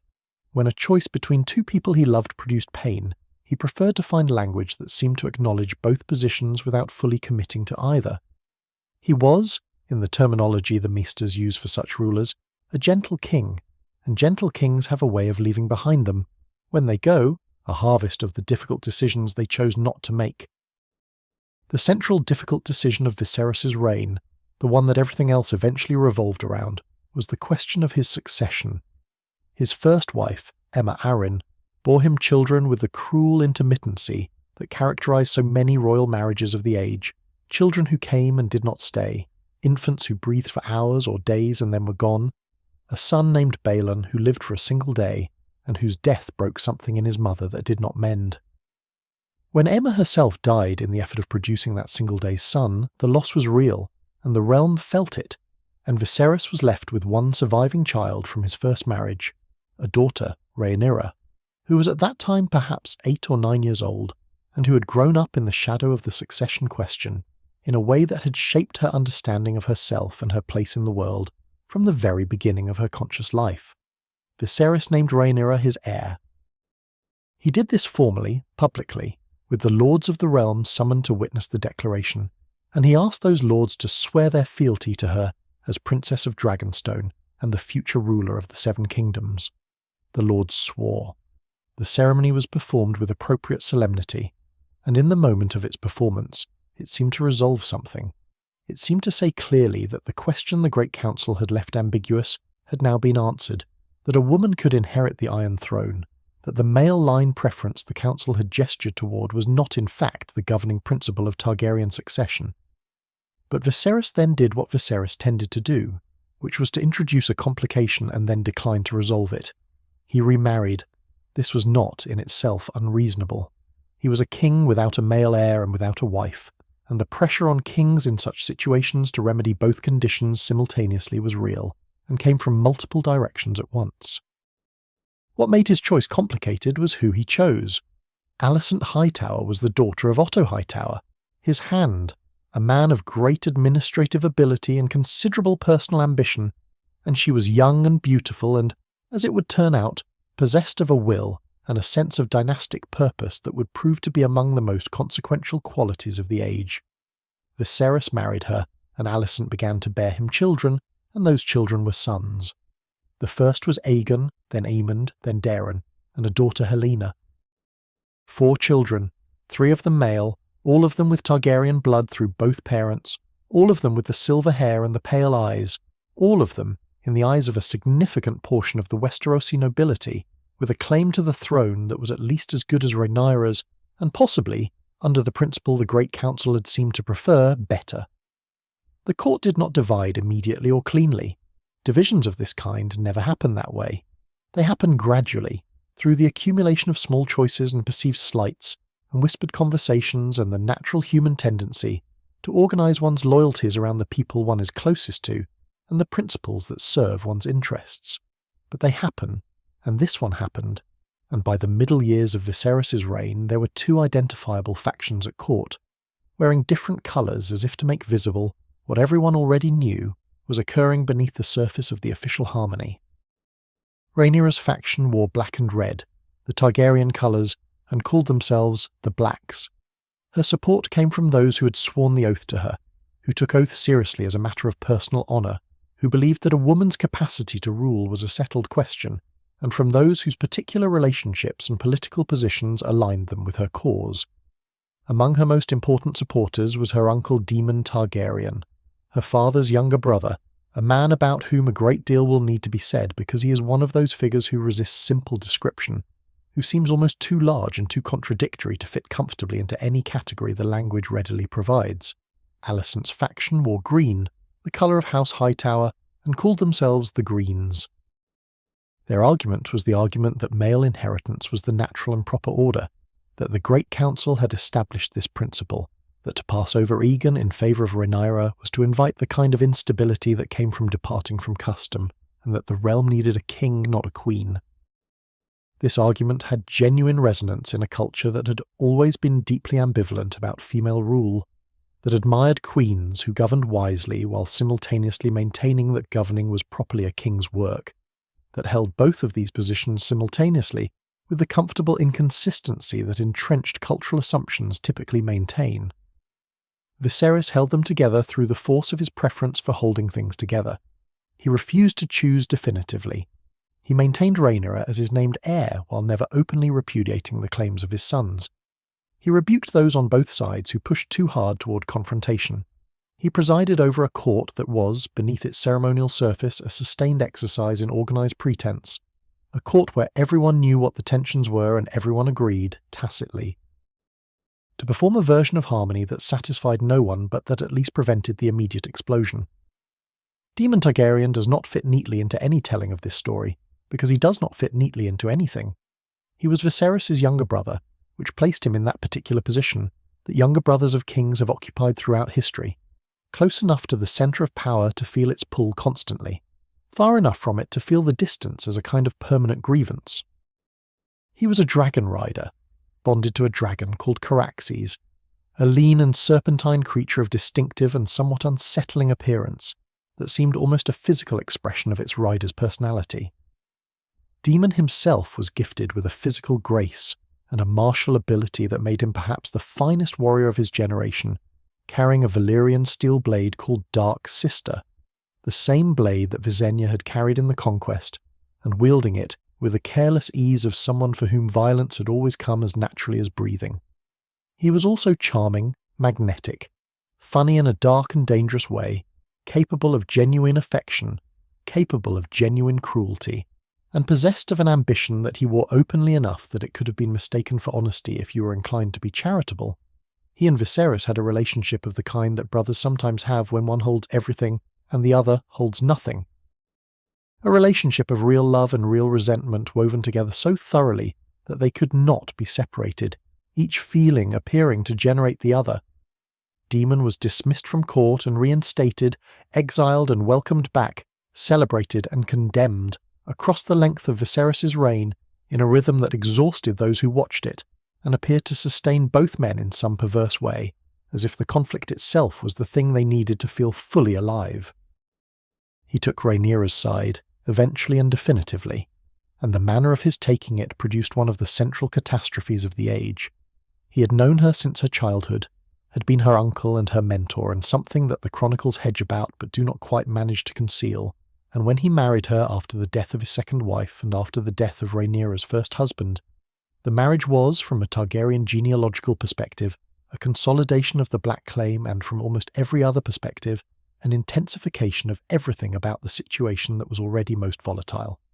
Viserys died in 129 years after the Conquest, and the manner of his dying was entirely consistent with the manner of his living. He had been ill for years, a wasting condition that consumed him slowly, and he had used the time this gave him not to make the hard choices but to continue deferring them. There is an account, which may be apocryphal, but which circulates widely enough to have become part of the story regardless of its literal truth, in which Viserys on his deathbed spoke to Alicent of a dream, of Aegon the Conqueror's prophecy, of the prince that was promised, and Alicent, hearing the name Aegon and understanding it to refer to her son rather than to the prophetic figure her husband was describing, took it as his final declaration that their son should inherit. Whether this is what actually happened, whether there was such a conversation, whether Alicent genuinely misunderstood or chose to interpret what she heard in the way most useful to her purposes, is something we cannot know. What we know is what followed. Aegon II was crowned before Rhaenyra knew her father was dead. The Greens moved with a speed that the Blacks had not anticipated, and by the time the news reached Rhaenyra on Dragonstone, the thing had already been done. The crown placed on her half-brother's head, the lords of the city summoned to witness and to swear. She was offered terms, she declined them. And the Dance of Dragons, as the civil war that followed would be called, began. The name is evocative, but also, in its way, accurate. Because the distinguishing feature of this particular civil war, the thing that separated it from the many other conflicts the Seven Kingdoms had witnessed across their long and violent history, was the dragons. Both sides had them. The Blacks had more, numerically, at the start. The Greens had Vhagar, the last surviving dragon from the Conquest itself, ancient and immense, ridden now by the young Prince Aemond who had claimed her after losing his eye in a childhood quarrel, and who flew her with a cold and calculating ferocity that made him one of the most dangerous figures of the war. The dragons that had made the Targaryens invincible against every external enemy had become, in this moment of internal division, the primary instruments of their mutual destruction. We will not move through the dance at the pace of a military history, cataloguing each battle and each dragon rider and each death in sequence, because that is not what this telling requires, and not what this hour of the night calls for. What calls for attention here is the shape of what happened, the arc of it, the way it moved from a succession dispute into something that consumed the dynasty's greatest strength and left the family diminished in ways that would take generations to fully reckon with. The battles were terrible. Dragons fought each other above the Westerosi landscape in engagements that the people below could only watch, with the helpless horror of those who understood that they had no role in what was happening and no protection from its consequences. Rhaenyra held King's Landing for a time. She lost it. She lost the city's love, which had been granted to her on arrival, through the particular cruelty of a war that had no good options, through decisions made under conditions of desperate necessity that looked, from the outside, like something darker. Daemon died above the God's Eye, locked in a final aerial combat with Aemond and Vhagar, the two dragons and their riders plunging together into the lake below, in one of those moments that history records with a strange kind of terrible beauty, a convergence of the war's two most dangerous figures into a shared ending that resolved nothing but felt, in its drama, like it should have resolved everything. Rhaenyra died before the war ended, killed by the dragon Sunfire on the orders of Aegon II, and the manner of her death, consumed by dragonfire, had a grim symbolic quality that no one who heard of it could entirely dismiss. She had been the dragon rider, the Targaryen princess, the heir who had grown up with dragons as her birthright, and her argument and her protection, and she died as those who oppose dragons die. What this meant about the nature of the conflict, about whether there were any clean hands or clean causes within it, is a question the dance itself never answered. Aegon II won, in the narrow technical sense that he was the last claimant standing when the formal fighting ended. He did not enjoy his victory for long. He died in 131 years after the conquest, poisoned by persons who were never definitively identified, though the suspicion has always attached itself to members of his own council who understood that his continuation in power was more dangerous to the realm than a managed transition would be. He left no heirs. The throne passed to Rhaenyra's son, who became Aegon III. The dragons were almost gone. This is the thing the dance had accomplished, beneath and beyond all its dynastic manoeuvring and personal tragedies. At the beginning of it, the Targaryen family had possessed approximately 20 living dragons, a number that had seemed so substantial that using them against each other had appeared, to those who made the initial decisions, like a manageable sacrifice. By the end, fewer than 6 remained, and those 6 were damaged, traumatized in whatever way dragons can be traumatized, the survivors of a conflict that had consumed their kind with a thoroughness that the doom of Valyria, which had killed dragons by the dozens, had at least accomplished without requiring the dragons themselves to be the agents of their own destruction. The Targaryens had inherited from Aegon the Conqueror the most powerful military asset in the known world, an asset that his careful dynasty building had maintained and nurtured across more than a century, and in the space of 2 years they had reduced it to a remnant. The storming of the Dragon Pit by the people of King's Landing during the war's final stages deserves a moment's attention, because it is one of those events that illuminates something about the relationship between power and the people who live in its shadow. The Dragon Pit had stood on the hill above the city as a monument to Targaryen power, the great domed structure that housed the dragons, that made their presence in the city a constant physical reality. The small folk of King's Landing had lived with dragons overhead their entire lives. They had watched the sky dim when great wings passed across the sun. They had learned to recognise the different dragons by their silhouettes, and to know which ones were dangerous to come near and which ones were merely large. They had organised their city and their lives around the fact of dragons as a permanent feature of their landscape. And in the chaos and the suffering of the dance, when the food was short and the fighting was close and the city had changed hands, and the promises of successive claimants had each produced only more suffering, they rose and attacked the dragon pit. They killed the dragons inside it, the smaller ones, the young ones, with fire and spears and the kind of collective violence that requires many people to convince themselves simultaneously that the thing they are doing is justified. The dragon Tyraxes died there, the dragon Shriekos died there, others died there, and the Targaryens, who had always understood their dragons as the foundation of their power, had to reckon with the fact that the people they ruled had, at least in this place and this moment, decided that the foundation was a threat rather than a protection. This reckoning was never fully completed. The dance ended before it could be completed, and the traumatized peace that followed was not a moment that lent itself to deep reflection on uncomfortable lessons. But the storming of the dragon pit remained in the memory of those who knew the history as a reminder that power, however overwhelming, is never entirely secure from the judgment of those over whom it is exercised. Rhaenyra's supporters, the Blacks, had won the war in the only sense that mattered, which was that her son now sat on the throne, but the victory felt like very little. The realm was exhausted, its treasury diminished, its nobility thinned by the deaths of lords and heirs on both sides, its common people burdened by the taxation and the disruption that the war had required. The dragons that had been the dynasty's identity and its guarantee were reduced to a handful of damaged survivors. The Targaryen family itself was a fraction of what it had been. The losses of the dance having moved through the silver-haired generations with a thoroughness that spoke to just how completely the war had consumed the dynasty's human substance. What the dance had cost, if we try to reckon it honestly, was not simply lives, though the lives were beyond counting. It had cost the dynasty its greatest advantage and its clearest claim to exceptionalism. Without dragons, or nearly without them, the Targaryens were something different from what they had been under Aegon and Jaehaerys. They were still kings. They still sat on the Iron Throne. They still commanded the loyalty in the formal sense of the Lords of the Seven Kingdoms. But the thing that had made that loyalty feel less like a choice and more like an acknowledgement of overwhelming reality was diminished, and what is diminished can be lost, and what is lost cannot always be recovered. The seeds of the dynasty's long decline were planted here, in the ashes of the dance, in the bodies of the dragons that lay cooling in the ruins of the dragon pit and at the bottom of the God's Eye. The tree that grew from those seeds would take 3 more generations to reach its full and final height, but the planting had been done, and the ground had accepted it, and nothing that came after would be quite the same as what had come before.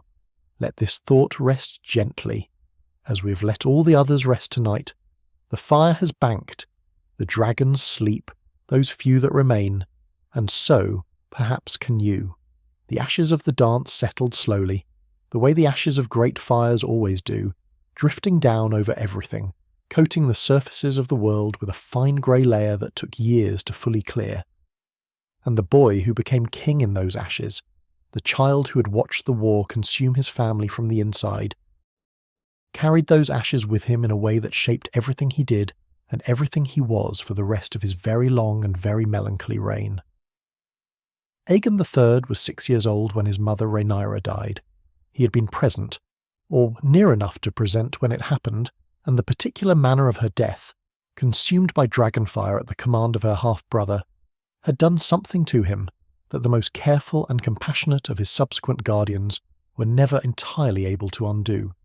He had grown up understanding that dragons were the Targaryen birthright, the source of the family's power and the justification of its claim to rule, and then he had watched a dragon kill his mother. The contradiction between these two understandings, the dragon as inheritance and the dragon as instrument of the worst thing that had ever happened to him, was not one that a 6-year-old mind could resolve, and Aegon III never resolved it. He carried it instead, sealed behind a reserve so complete that those around him often described his presence as a kind of absence, a stillness that went beyond composure into something closer to a permanent internal withdrawal from a world that had demonstrated its capacity for horror too early and too thoroughly for him to ever feel entirely safe within it. He was called the Dragonbane, and this name, like many of the names that attach themselves to historical figures across the long centuries, contains within it both a truth and a distortion. The truth is that the dragons died during his reign, the last of the creatures that had defined his family's identity and secured its power, and that they died in a way that the Dragonbane epithet implies was connected to Aegon's will or action. The distortion is in that implication, because Aegon III did not kill the dragons in any active sense. What he did, or more precisely what he did not do, was mourn them. The dragons that survived the dance were few, sickly, and growing smaller and weaker with each year that passed. They needed care, they needed riders, they needed the kind of attention and investment that the Targaryen family had always given them, the understanding that the bond between dragon and rider was something to be cultivated and maintained, not something that persisted on its own momentum indefinitely. And Aegon III, who could not look at a dragon without seeing his mother's death, could not bring himself to provide this. He did not order the dragons destroyed. He simply declined to engage with them, declined to encourage the bonds that might have sustained them, turned away from them with the quiet and total aversion of a man who has decided, somewhere below the level of conscious policy, that some things are better ended than continued. Whether this was wisdom or trauma expressing itself as something that resembled wisdom from the outside is a question the histories have never cleanly answered. Perhaps it was both. Perhaps the dragons, reduced as they were, damaged and diminishing, represented a power that the realm could no longer safely sustain, and Aegon's instinct to let them go was in some sense a correct reading of what the world required. Or perhaps it was simply grief and sorrow, and the particular way in which a child who has been sufficiently wounded sometimes turns away from the very things that the wound was connected to, even when those things are also sources of love and meaning and identity. We cannot know what was in Aegon III's heart when he looked away from the remaining dragons and chose not to look back. We can only observe what followed. The last dragon died during his reign. The records are not entirely consistent about when, precisely, or about the creature's exact condition at the end, but the broad account is consistent enough. She was small, the last one, smaller than any dragon the Targaryens had ever recorded, stunted in a way that suggested the diminishment had been proceeding for some time before the end. She had no name that the histories preserve with confidence, or perhaps she had been given a name that was not recorded because those who were present at her death did not think to record it, did not understand in the moment that they were witnessing the end of something irreplaceable. She died in her enclosure in the dragon pit, alone, and when she was gone the dragon pit was empty for the first time since Aegon the Conqueror had built it, and the Targaryens were dragonless for the first time since Daenerys the Dreamer had brought 5 of them to Dragonstone more than 2 centuries before. The world did not end when the last dragon died. This seems worth saying plainly, because the temptation in retrospect is to treat the extinction as a catastrophe of the First Order, as a moment when something so fundamental changed that the world afterward was simply different in kind from the world before. And in certain important senses this is true. The Targaryens without dragons were not the Targaryens with dragons, and the difference was not merely military. It was psychological, symbolic, existential in the way that the word existential actually means, touching on the question of what the dynasty was and what it was for and why the silver-haired kings of Dragonstone deserved to rule a continent that had a dozen other families who wanted the throne, and who are now, for the first time in a century, not deterred from wanting it by the knowledge of what happened to those who acted on that want. But the harvest continued, the trade routes continued, the small council continued to meet, the realm continued, carrying its grief and its new vulnerability forward into a future that would be shaped by both.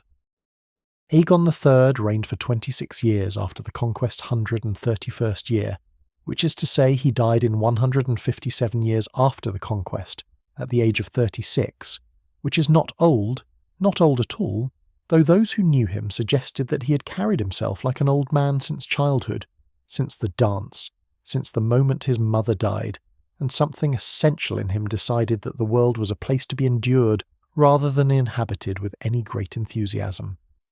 He left behind him 2 sons, Daeron and Baela, and the dynasty continued, and the realm continued, and the question of what the Targaryens were without their dragons began its long process of working itself out across the generations that followed.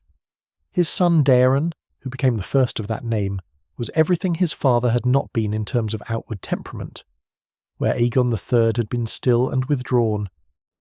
Daeron I was brilliant and restless and possessed of an ambition that, in a young king with considerable military gifts, expressed itself in the most natural direction available, which was conquest. He was 14 years old when he took the throne.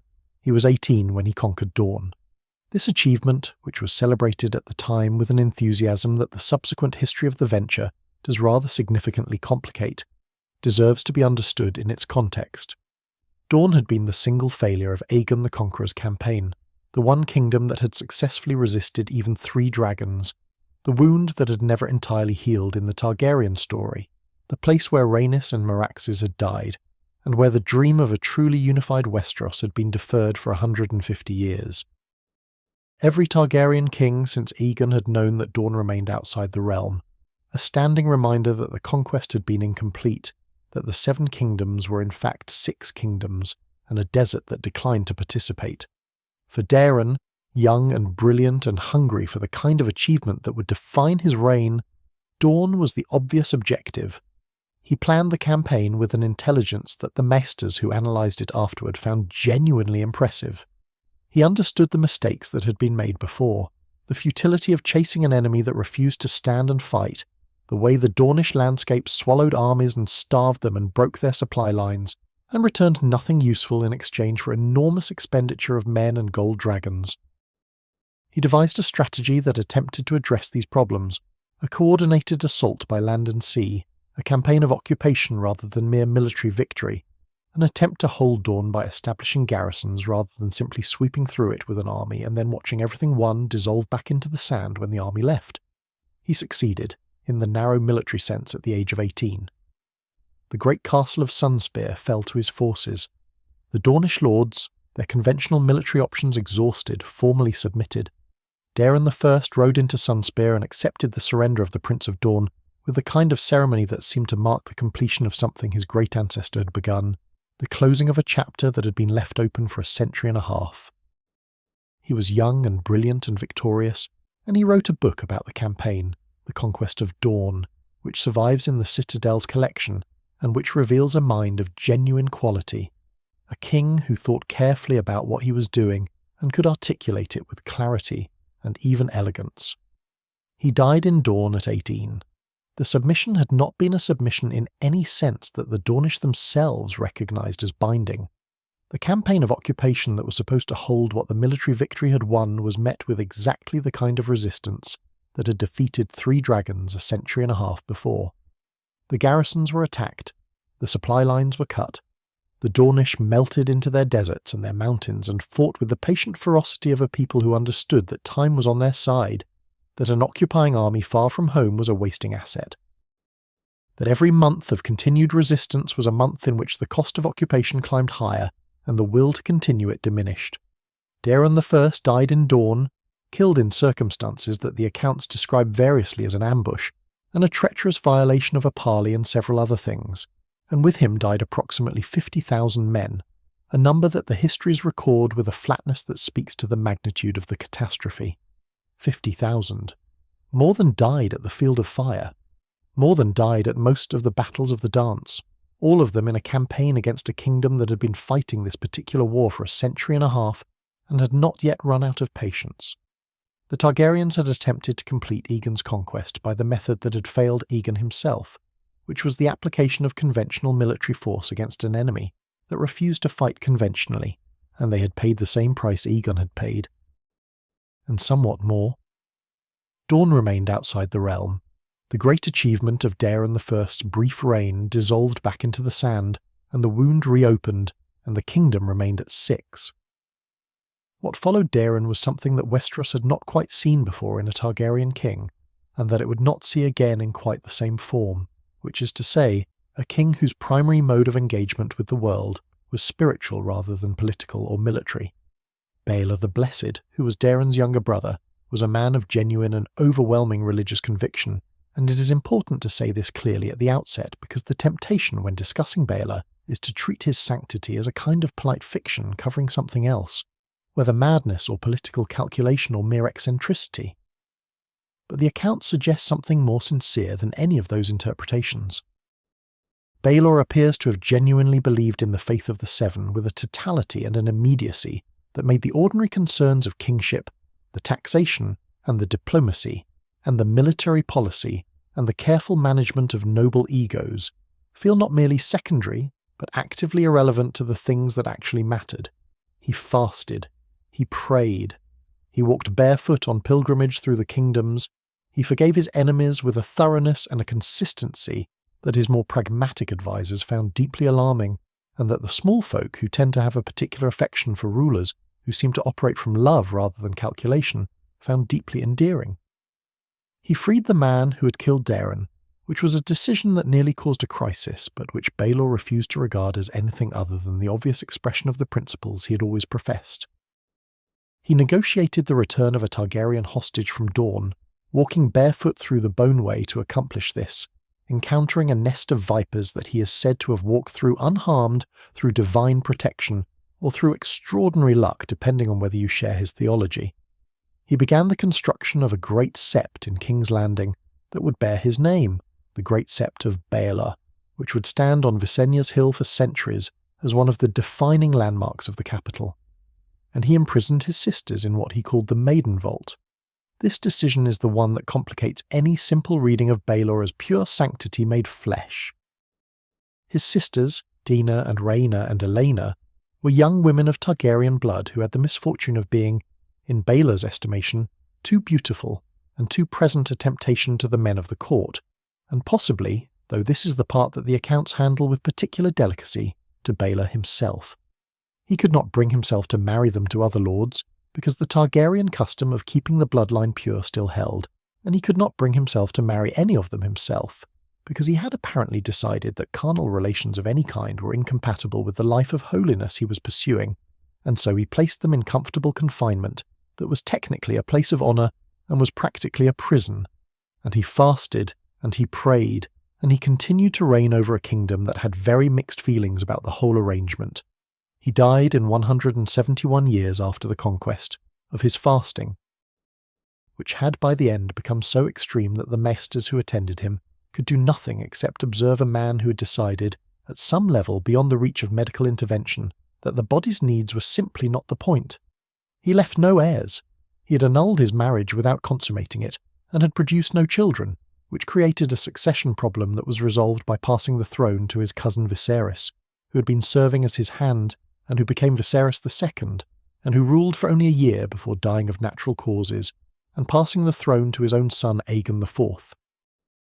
But before we reach Aegon IV, who represents a particular kind of nadir in the dynasty's history, and who deserves his own careful attention, we should spend a moment with the reign that intervened, because the reign that intervened was the one that finally, peacefully, diplomatically, accomplished what Aegon the Conqueror had attempted by force, and Daeron I had attempted by conquest, and what the blood of thousands of men in Dornish sand had failed to achieve. Daeron II, who became king in 172 years after the conquest, was called the Good, and the epithet is earned in a specific and meaningful way. He was bookish, where his predecessors had often been martial. He was diplomatic, where the Targaryen tradition had frequently tended toward the direct application of force. He had Dornish blood through his mother, Nerys, whose own complicated story we need not fully enter here except to note that she was a woman of considerable strength in difficult circumstances, and he had grown up with an understanding of Dorne that his predecessors had largely lacked, an understanding that went beyond the military and strategic into the cultural and human. He knew that Dorne was not going to be conquered. He had watched Daeron I try and had counted the dead, had felt the 50,000 as something more than a number, and he knew that Dorne could be joined. The union was achieved through marriage, which is how the most durable political unions have always been achieved when the parties involved are roughly equally matched in their stubbornness and their sense of their own dignity. Maron Martell, the Prince of Dorne, married Daenerys Targaryen, the daughter of the king, and with that marriage Dorne became part of the Seven Kingdoms, not the Six Kingdoms and a desert that declined to participate, but the Seven Kingdoms that Aegon the Conqueror had named and had never quite managed to actually unify. The terms of the union were careful and respectful of Dornish distinctiveness. Dorne kept its own laws, including the equal inheritance rights that distinguished it from the rest of the realm. It kept its title of prince rather than lord, a distinction of considerable symbolic importance to a people who had fought for a century and a half to maintain their independence. It was incorporated rather than absorbed, joined rather than conquered, and the difference mattered enormously to those on the Dornish side of the arrangement, and only somewhat less to those on the Targaryen side. This was Daeron the Good's great achievement, the completion of the project that the dynasty had been founded to accomplish, done without a single soldier dying, without a single field burning. Through the patient work of negotiation and the strategic use of family ties and the simple recognition that what force had been unable to accomplish, patience and respect might manage. He also presided over a reign of genuine cultural flourishing. He loved books and learning, patronized the arts, invited scholars and artists to King's Landing, and created a court that was, by the standards of its time, unusually sophisticated. He was imperfect in other ways, as all rulers are. The beginning of the Blackfire Troubles, which we will come to in the next passage, lay partly in decisions he inherited from his predecessor, and partly in the particular circumstances of his parentage, which were complicated in ways that the politics of the age could not ignore. But in his core achievement, the peaceful unification of the realm, he surpassed every Targaryen since Jaehaerys, and perhaps even in this one thing, since this was the one thing Jaehaerys had not accomplished, he surpassed Jaehaerys as well. Between Daeron the Good and Daeron II, between Baelor the Blessed and Viserys II.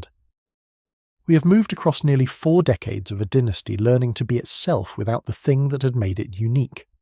The dragons were gone. The Targaryens who reigned across this period were, with the exception of the disastrous Daeron I campaign, largely at peace, largely focused inward, largely engaged in the slow and unspectacular work of governance. They were kings now as other kings were kings, distinguished by their silver hair and their ancient bloodline and the stories of what their ancestors had done, but no longer distinguished by the overwhelming military reality that had made those stories something more than stories. The memory of dragons was everywhere in King's Landing, in the empty dragon pit on its hill, in the carved stone dragons that decorated the Red Keep, in the house words and the banners and the accumulated symbolism of a century of dragon kingship. But the memory of dragons and the actual presence of dragons were different things, and the difference was felt, quietly and persistently, in the calculations of those who looked at the silver-haired family on the Iron Throne and measured what they saw against what they wanted. The realm Daeron the Good presided over was, in many measurable ways, the most complete version of what Aegon the Conqueror had set out to build. All 7 kingdoms, truly and finally, institutions that had been functioning for over a century and a half and had accumulated the legitimacy that functioning institutions accumulate over time, a capital city that was genuinely the centre of a unified civilization rather than simply the seat of military authority, trade routes connecting all regions, laws that the people of the realm had grown up with and regarded as simply the way things were rather than as impositions from a conquering dynasty. This was the fruition of everything the best Targaryens had worked toward, and it was also, though no one living through it could fully see this, the high water mark. The tide that had been rising since Aegon's landing, building and building through the long reign of Jaehaerys and the painful reconstruction after the dance, had reached its highest point. What came next would not be decline at every moment or in every reign, but the overall direction of travel had shifted, and the dynasty that had begun with fire and blood and 3 dragons circling a small fishing village at the mouth of the Blackwater Rush was entering the long descending arc that all dynasties eventually enter, the arc that ends where all arcs end. But we are not at the end tonight. We are simply resting here, in the quiet achievement of Daeron the Good's reign, in the moment when the 7 kingdoms were finally, genuinely 7, the Dornish sun warm against the stone of Sunspear, while in the north, the direwolves of Winterfell ran through snow, and in the capital the last carved dragons of the Dragon Pit looked out over a city that had learned to live without the creatures that had given the structure its name. It is a moment worth resting in. Let it be the place your thoughts come to tonight, if they come anywhere at all. The 7 kingdoms, whole and peaceful, breathing in the long autumn evening of their completeness. There is nowhere else you need to be. The high water mark, as high water marks always do, began its quiet recession. It does not happen all at once, the turning of a dynasty's fortunes. There is no single morning when the realm wakes and finds that everything has changed, no clean line between the flourishing and the diminishment.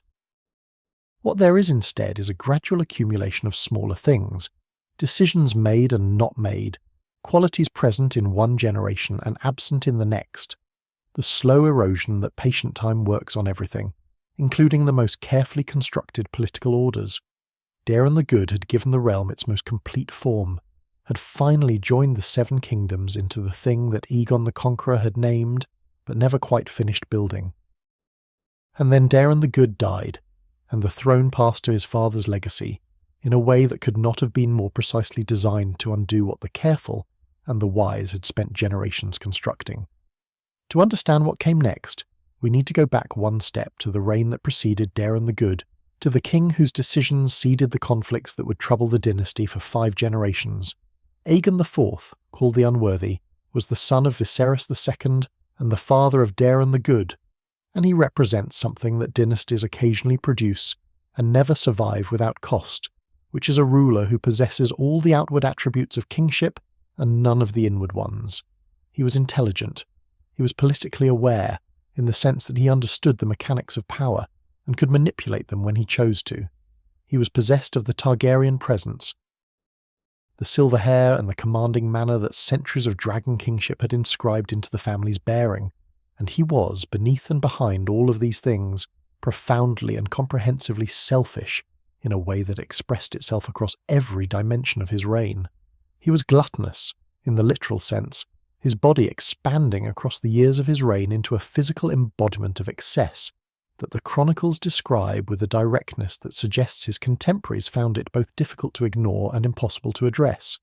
He was cruel in the casual, thoughtless way that is in some respects more corrosive than calculated cruelty, because calculated cruelty at least implies that the suffering of others registers as a factor worth calculating.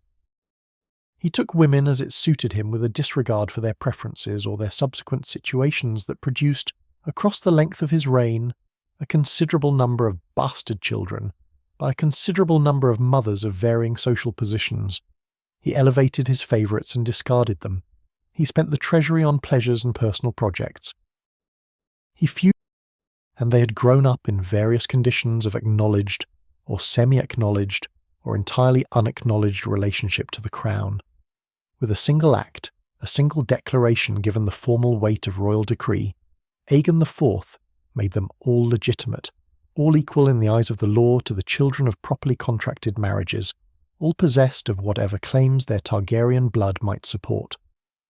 The reasons for this decision have been debated across the centuries since.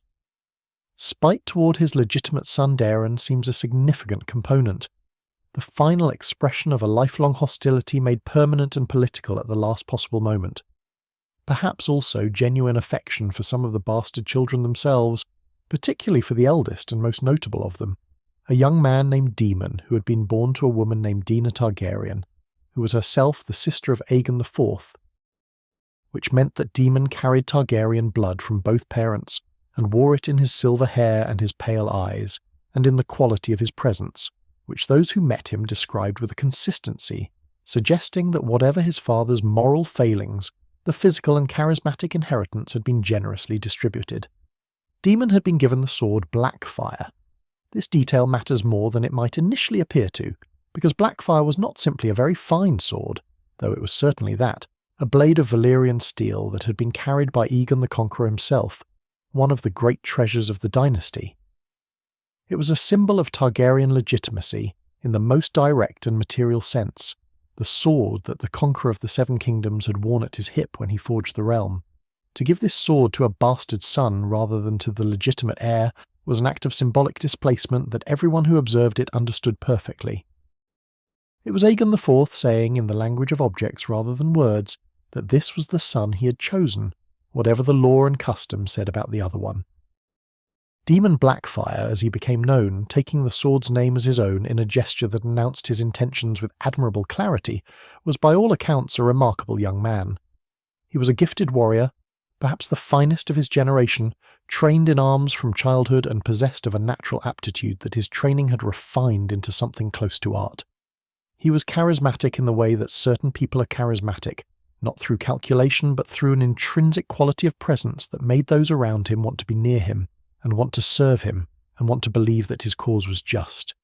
He had the Targaryen look, the silver and gold hair and the eyes of pale violet, and he had grown up knowing that his blood was royal even when his status was not. The legitimization had resolved the status. The blood had always been there. Whether Daemon himself believed that he had a better claim to the throne than Daeron the Good, whether his rebellion was driven by genuine conviction, or by the ambitions of those around him, or by some more complicated mixture of the two, is something the histories have argued about without resolution. What is clear is that a significant portion of the Westerosi nobility, particularly those who had grown dissatisfied with Daeron the Good's particular style of kingship, which was diplomatic and bookish, and inclined toward Dornish influence in ways that many older families found uncomfortable, found in Daemon Blackfire a compelling alternative, a figure who seemed to embody the more martial and traditionally Targaryen virtues that they felt the current king lacked. The first, which meant he was fighting against his own half-brother in a battle that was in some sense a family quarrel, scaled to the dimensions of a civil war. He was an albino, pale-skinned and white-haired, with a red birthmark covering half his face that gave him the appearance of something that had stepped out of a darker kind of story than the one he was actually in. He was also among the most gifted archers of his generation, and, as would become increasingly apparent across the years that followed, one of the most effective spymasters and intelligence operators the realm had ever produced. He shot Daemon Blackfire on the Redgrass field, and with Daemon dead the rebellion's heart went out of it, and the battle ended, and the first Blackfire rebellion was over. But not the Blackfire problem. The problem had been created by a deathbed decree, and could not be ended by an arrow, however precisely aimed. He served Daeron the Good, and then his successors as the realm's spymaster, building an intelligence network of extraordinary reach and effectiveness, a system of informants and observers that allowed the crown to know things it had no obvious means of knowing, and to act on that knowledge in ways that its enemies found deeply unsettling. He was not loved. He was feared, which was perhaps what the position required, and he performed what the position required with a thoroughness that left those who opposed him with very little room to operate. He eventually became Lord Commander of the Night's Watch, which is itself a remarkable enough arc for a legitimised royal bastard and spymaster. But what came after his time at the Wall is the part that belongs to a different and stranger register. He disappeared beyond the Wall, as some Lord Commanders have done, and what became of him was not known with certainty for a very long time. The legend of Jaehaerys I, who was Daeron's son, was a scholar king in the most literal sense, a man who found books genuinely more interesting than governance, and who was content to leave the actual running of the realm to his hand while he pursued the intellectual interests that were his real passion. This arrangement produced in practice competent enough administration, because the hand he relied upon was himself a capable man, but it also produced a king who was not particularly present in the political life of his realm, who was not building the kinds of relationships and the kinds of personal authority that sustained dynasties through difficult periods. He died without legitimate heirs, which was a recurring problem the Targaryens seemed constitutionally unable to fully solve. The Blackfire rebellions continued to surface across this period, each one somewhat different from the last in its particulars, and each one ending in Targaryen victory. But the castle of Summerhall was a Targaryen pleasure seat in the Stormlands, a place associated with the family's more private moments, with summers and ease and the particular kind of relaxed happiness that powerful people sometimes allow themselves in places removed from the centres of their power.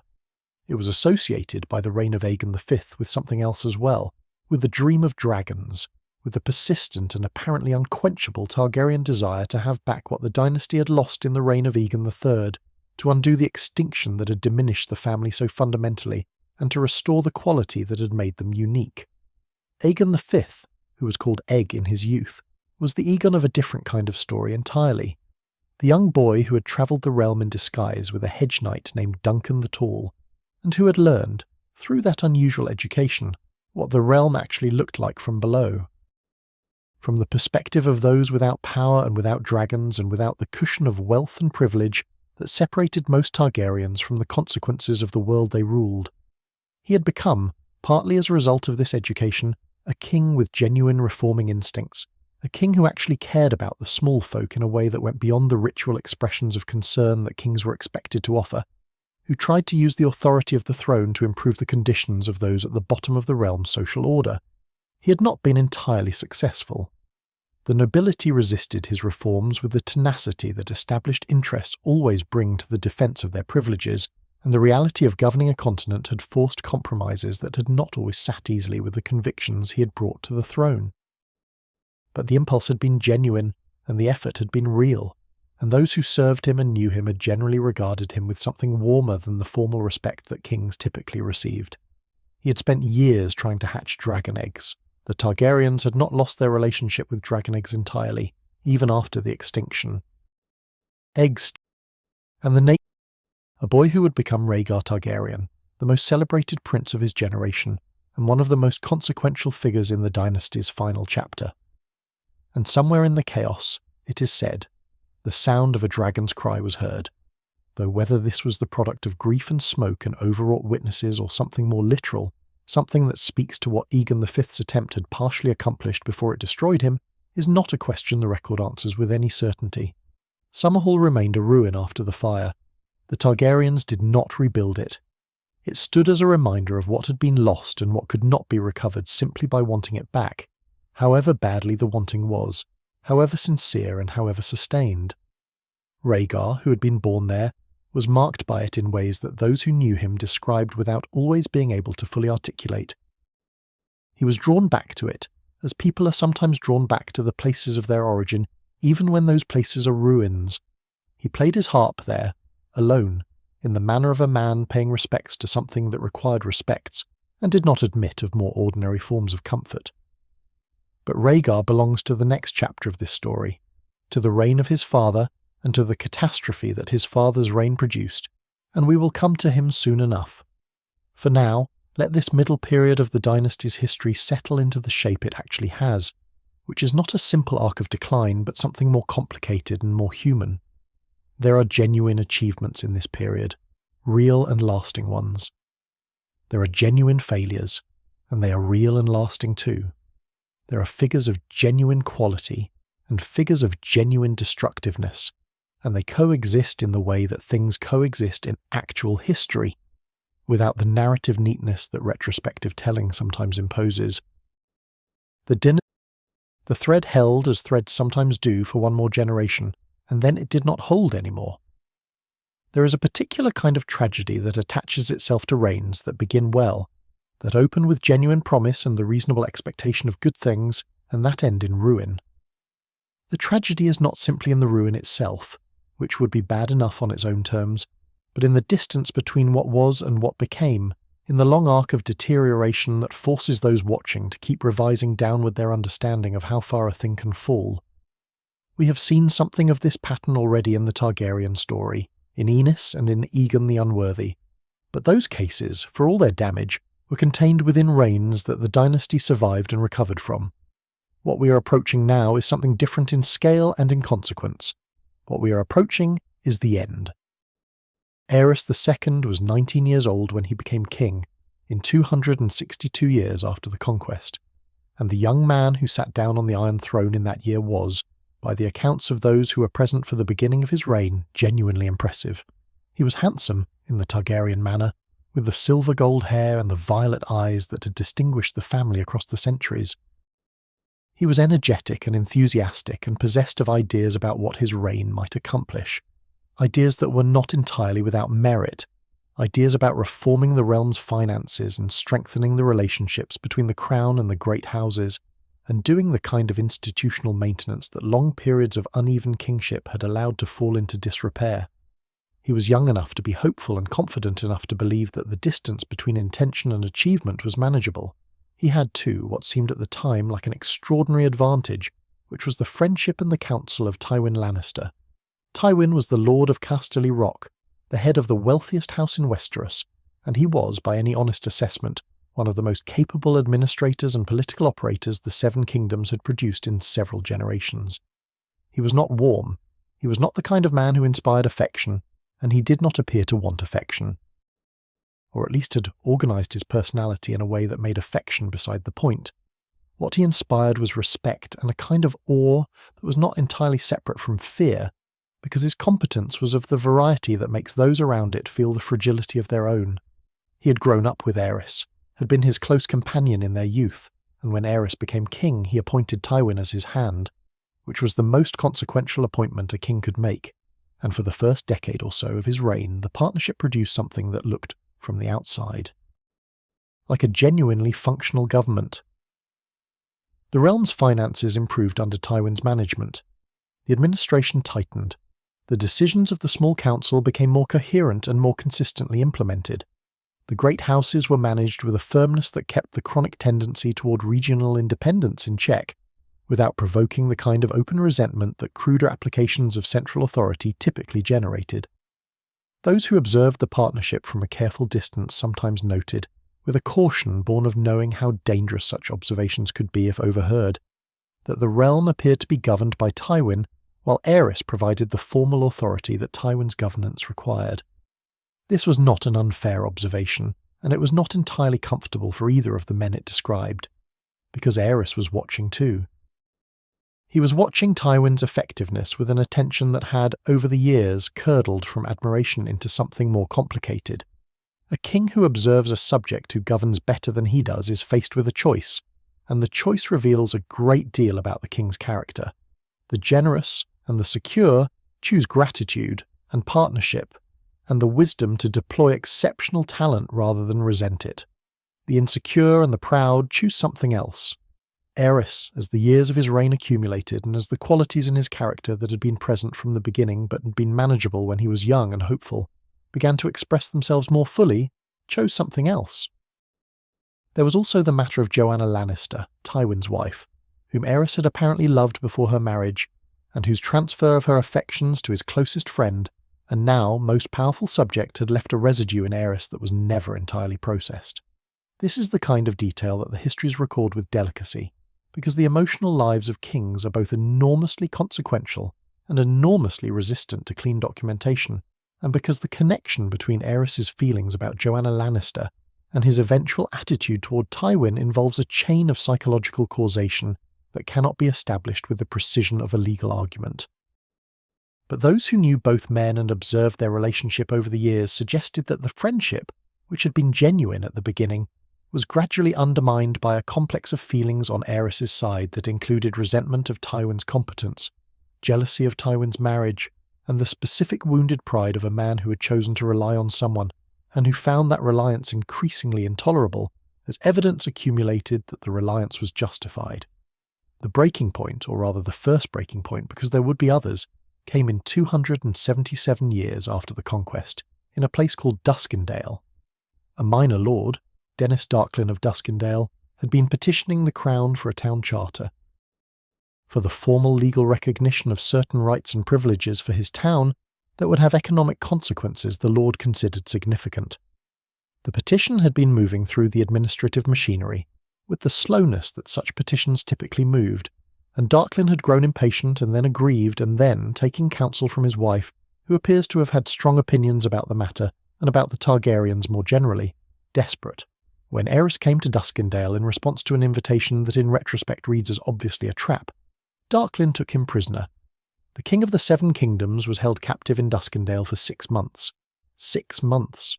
In a castle. By a minor lord with a local grievance.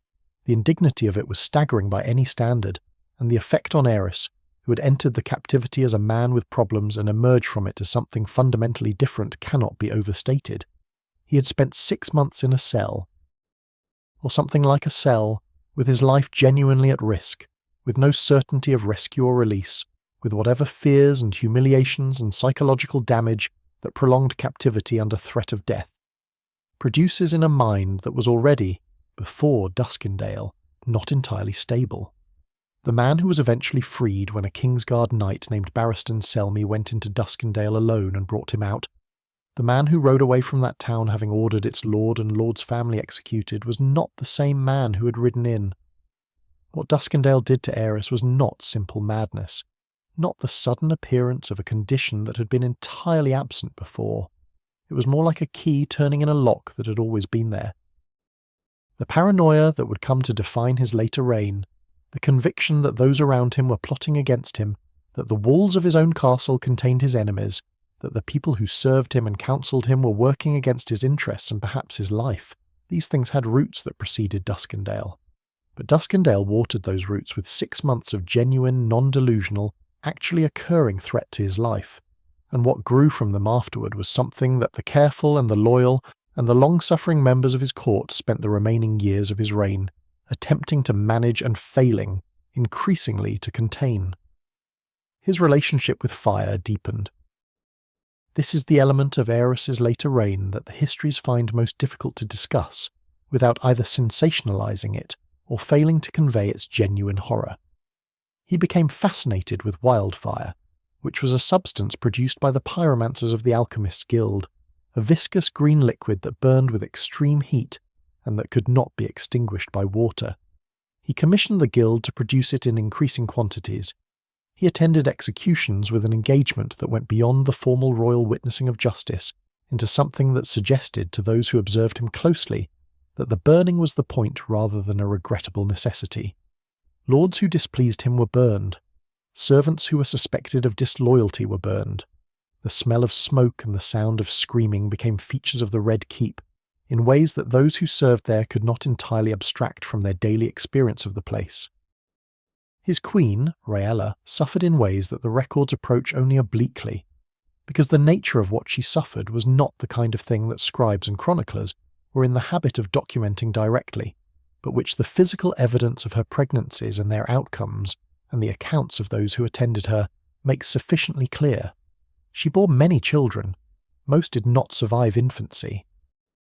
The conditions under which she lived in the latter years of her marriage were, by any honest assessment, a sustained cruelty, and the child she was carrying when her husband's reign finally ended was born on Dragonstone, in a storm of legendary violence on the night the dynasty fell, which is the kind of coincidence that history occasionally produces, and that seems to demand symbolic interpretation even when you are trying to resist the temptation. Tywin had left. He had resigned as Hand in 280 years after the Conquest, After an accumulation of incidents and humiliations and the specific final offence of Aerys declaring his daughter, Cersei Lannister, unworthy to be the Crown Prince's wife when Tywin had proposed the match, a rejection that Tywin took with the icy composure he brought to everything, and processed into a permanent and total withdrawal of whatever warmth and loyalty he had maintained toward his king. He returned. What seems reliably true is that he was extraordinarily gifted, intellectually and musically, that he had read more of the Citadel's collection than most maesters, and had drawn from that reading a preoccupation with prophecy, with the old promises and the recurring patterns that certain texts spoke of, with the question of what was coming and what was required to meet it. He played the harp with a skill that the accounts describe in terms suggesting it was genuinely moving, rather than merely technically accomplished. He was melancholy in a way that seemed connected to something real, to a genuine weight that he carried, to the sense that he understood things about the world that he would have preferred not to understand. He had been born at Summerhall on the day of the fire. He had grown up in a court that was deteriorating around him, watching his father become something that the father of his early childhood had not been. Carrying the awareness of what the crown represented and what its current occupant was doing to it, he had withdrawn into his books and his harp and his prophetic studies in ways that suggest a man trying to find a framework that would make the situation he was living in comprehensible, that would give it a meaning that extended beyond mere dynastic tragedy into something larger and more purposeful. He believed, as the accounts of those who knew him suggest with reasonable consistency, in the prince that was promised. This was a prophecy drawn from old text, connected to the legend of Azor Ahai, the hero of a former age who had wielded a sword of living fire to defeat a great darkness, and who was prophesied to return when the world had need of him again. Rhaegar believed that this figure was connected to the Targaryen line and to the present age, and that the great darkness, whatever form it would take, was coming, and that the Targaryens were implicated in the response to it in ways that went beyond ordinary kingship. Whether this belief was wisdom or obsession, whether the prophetic framework he had constructed around himself and his family was an insight or a delusion that wore Insight's clothing, is a question that the events subsequent to his death make genuinely difficult to answer cleanly. Something was coming from the north. Something was real in what the old text described. But whether Rhaegar's response to his understanding of that reality was correct, whether the actions he took in pursuit of his prophetic convictions were the right actions, or were instead the catastrophic wrong ones, is something that the history of what followed does not resolve in a simple direction. The tourney at Harrenhal, held in 281 years after the Conquest, was the largest and most elaborate tournament in living memory, and it was freighted with political significance that its participants understood even when they did not fully speak of it. Lords from across the realm attended. It was, among other things, an opportunity for those who had been watching Aerys's deteriorating reign with increasing alarm to take the measure of one another, to assess what the realm's options might be and who might be willing to discuss them. The presence of Rhaegar added a specific charge to the proceedings. Because Rhaegar was the heir to a throne that everyone present could see was being damaged by its current occupant, and because Rhaegar had a quality that made people project onto him the things they most wanted from a king, he won the tournament. And then he did something that the assembled lords and ladies of Westeros found simultaneously inexplicable and impossible to ignore. He rode past his own wife, Elia Martell, and placed the victor's crown of winter roses on the lap of Lyanna Stark, a young woman of 16 or 17 years, who was the daughter of Rickard Stark, the Lord of Winterfell, and who was already betrothed to Robert Baratheon, Lord of Storm's End. The accounts describe the moment with a silence that suggests those present did not know how to respond to it. What did it mean? Was it a declaration of love, a political statement, an act of prophetic significance in Rhaegar's own internal framework, a momentary impulse, or something calculated and deliberate? The uncertainty about the meaning of the gesture was compounded almost immediately by uncertainty about what followed from it, because what followed was Lyanna's disappearance from her family's custody, and the story, told by her father and her brother and rapidly accepted across the realm, that Rhaegar had abducted her. What actually happened between Rhaegar and Lyanna is one of those questions that the historical record, for all its length and detail on the surrounding events, declines to answer directly. There is evidence, strong evidence, that they had gone together willingly, that what appeared from outside as abduction was in fact elopement, that Lyanna had her own reasons and her own will in the matter and had exercised both. There is the Tower of Joy in the Mountains of Dawn, where she was when she died, attended by Rhaegar's most loyal knights. There is what she said to her brother Ned when he found her there, words the histories preserve in fragments and ellipses, something about a promise, something about a baby. The full weight of what those fragments mean only becomes clear much later, in a different part of the story that we will reach in time. For now, it is sufficient to note that what the realm understood in the immediate term was that the Crown Prince had taken the daughter of a great lord who was already promised to another great lord, and that Rickard Stark and his son Brandon had gone to King's Landing to demand justice, and that Aerys had called this treason. He burned them. Rickard Stark was placed in his armour and suspended over a fire and slowly cooked alive, while his son Brandon, bound with a device around his neck that strangled him the harder he pulled against it trying to reach the sword that lay just out of his reach, and strangled himself attempting to save his father from burning. Two of the most prominent lords in the north, father and son, dead in the throne room of the Red Keep by royal command. Aerys then sent to Jon Arryn, the Lord of the Eyrie, demanding the heads of two young men in his care, Ned Stark and Robert Baratheon. Jon Arryn declined to provide them. He called his banners instead. And what became known as Robert's Rebellion had begun. We will not trace the rebellion in its military detail, because this telling is not a military history, and because the arc of it is in certain respects less important than its starting point and its end point. What matters for our purposes is the shape of it, the way a private act of whatever nature between a prince and a young woman became the occasion for a war that had been waiting for a reason to begin, that had been accumulating pressure across the years of Aerys's deteriorating reign, and needed only the specific final provocation of his burning of the Starks to release it. Lords who had been watching and waiting and calculating found in Robert's rebellion a cause that was just enough, and a commander in Robert Baratheon who was charismatic enough to organise their accumulated grievances into action. Robert fought well, with the physical ferocity that would define his reputation. The decisive engagement was at the Trident, in 283 years after the Conquest, where Rhaegar led the Targaryen forces and Robert led the rebels, and the two men met in the river itself in single combat, while the armies fought around them. Rhaegar died there, in the crossing of the Trident, struck down by Robert's warhammer with a blow that shattered the rubies from his armour into the water, a detail that the histories preserve with the care they give to moments that feel like they mean more than they literally contain. The rubies scattered in the current. The Crown Prince was dead. The dynasty's last best hope, whatever exactly it had been, was gone. What followed at King's Landing was the sack. Tywin Lannister arrived at the gates of the city with the armies of the Westerlands, claiming to bring the city for Robert. Aerys, who by this point was governing by instinct and paranoia rather than by anything resembling rational policy, let him in. He had stored wildfire throughout the city, enormous caches of it placed in strategic locations, and his plan, if it can be called a plan, was to burn King's Landing rather than surrender it, to take the city and everyone in it down in the fire that had become his primary mode of relationship with the world. He gave the command to his pyromancers. He told the last of his remaining loyal servants to bring him the head of Tywin Lannister, and to burn them all. Jaime Lannister was 17 years old. He was a member of the Kingsguard, sworn to protect the king's life, and he was Tywin's son, which meant that his loyalties had been placed in a contradiction from the moment his father's armies entered the city. He killed Aerys. He drove his sword through the back of the man he had sworn to protect, and then he sat down on the Iron Throne, in the armour of the Kingsguard with the king's blood drying on his blade, and waited for someone to come and find him. Robert came.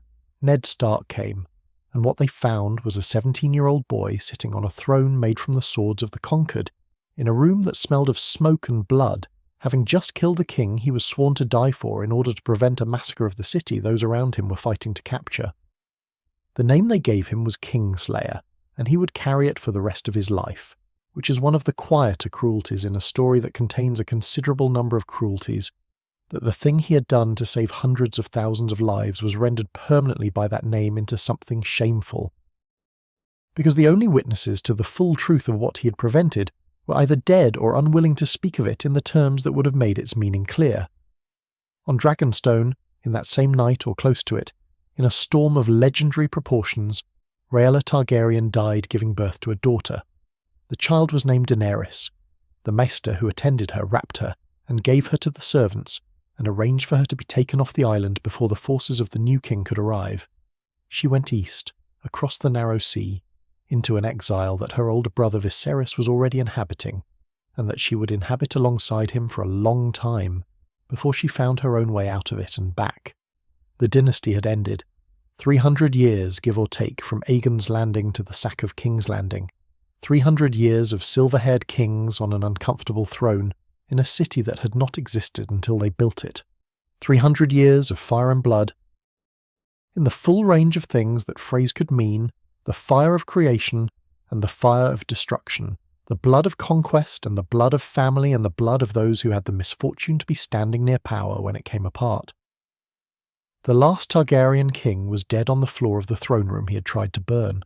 The last Targaryen prince was in the river at the Trident with the rubies from his armour scattered in the current. And 2 children, a boy whose name and nature would not be fully known for many years, and a girl born in a storm on an island that was already being sailed toward by the ships of the new regime, were out in the world somewhere, carrying the blood of the dragon lords forward into whatever came next. Let that carrying happen gently, as all necessary things must sometimes happen without our watching every step of it. Without our needing to see every moment of the long journey from that violent ending to whatever the ending was truly the beginning of. The night is quiet. The river runs over the scattered rubies and carries them wherever rivers carry the things that fall into them, and in the morning perhaps there will be time to follow where they went. The rubies did not stay in the river forever. Nothing stays where it falls, not in rivers, not in history, not in the long and patient story of a bloodline that had survived the doom of Valyria and the dance of dragons and the slow extinction of its dragons and the madness of its last king. The current carried things forward, as currents do, and what seemed like an ending at the Trident and in the throne room of the Red Keep was also, though no one standing in the wreckage of those events could have clearly seen it, a beginning of a different and stranger kind. The 2 children who left the ruins of the dynasty behind them went east. As their ancestors had once come west, crossing the narrow sea into the vast and complicated world of Essos, with nothing that the previous 3 centuries had built for them except their blood and their name and the stories that attached to both. Viserys was older, perhaps 3 years old when King's Landing fell, old enough to carry forward a memory of what had been taken from him, or at least the shape of that memory, the outline of a loss that would grow and distort as he grew, nourished by exile and bitterness into something that consumed him long before anything external had the chance to. Daenerys was an infant, born in the storm on Dragonstone on the night of the dynasty's fall, carrying nothing into exile except the fact of her existence and the blood of the dragon lords and the particular quality of endurance that seems to have been present in the Targaryen line since Daenerys the Dreamer convinced her father to leave Valyria before the world ended. They were taken in, initially, by the noble families of the free cities, those proud associate descendants of old Valyrian colonists who maintained a residual loyalty to the Dragon Lords, or at least a residual interest in the political possibilities that 2 surviving Targaryen children might represent. Sir Willem Darry, one of the loyal knights who had carried them from Dragonstone, cared for them in Braavos for several years, in a house with a red door and a lemon tree outside the window that Daenerys would remember long after she'd forgotten almost everything else about those years. The particular quality of that early childhood safety preserved against everything that followed. When Darry died, the house was gone, and the safety was gone with it, and the long wandering truly began. Viserys was not suited to exile, in the way that certain people are not suited to the specific combination of deprivation and pride that exile imposes. He had been told, from the time he was old enough to understand the telling, that he was the rightful king of the 7 kingdoms, that what had been taken from his family was his by right and by blood, and by the long authority of the dynasty that had ruled for 3 centuries. He had been told this without being given any of the tools that might have made the reclamation of that right possible. Without the armies or the dragons or the political relationships or even the stable home base from which a serious campaign for a throne is typically launched. What he had was the conviction and the need and the mounting desperation of a young man watching years pass while the gap between who he believed himself to be and the actual circumstances of his life grew wider rather than narrower. He sold his mother's crown. He moved between cities, between patrons, between degrees of welcome and tolerance and eventually thinly veiled contempt. He developed, in response to the helplessness of his situation, a quality of entitled cruelty toward the one person over whom he had power, which was his sister, who was younger and dependent and could not leave, and whose existence he had come to regard primarily as a resource. Daenerys he called his sleeping dragon, by which he meant the thing of value that he possessed, the Targaryen princess whose marriage could be traded for the army he needed to take back what was his. He did not appear to think very often or very deeply about what her experience of this arrangement might be. The arrangement he eventually found, after years of fruitless searching for a patron who would give him the armies he wanted in exchange for the alliance he offered, was with Khal Drogo of the Dothraki. The Dothraki were a people of the great grass sea of Essos, riders and warriors of extraordinary skill and ferocity, organised into khalasars, great moving herds of people and horses led by khals whose authority was established and maintained through the kind of personal violence that left no room for ambiguity about who was in charge. Drogo commanded one of the largest khalasars in the known world, perhaps 100,000 riders and their families and their herds, a force that, properly directed across the narrow sea, could have placed a Targaryen back on the Iron Throne regardless of what Robert Baratheon had waiting for it. This was Viserys's calculation. Daenerys was the price. She was perhaps 13 years old when she was presented to Drogo, examined with the frankness of a man assessing a horse, and accepted. The wedding that followed was conducted according to Dothraki custom, which meant outdoors on the grass, with the kinds of entertainment that Dothraki celebrations typically featured, and it was not an occasion that permitted the new bride much space for the expression of her own feelings about the transaction she was being incorporated into.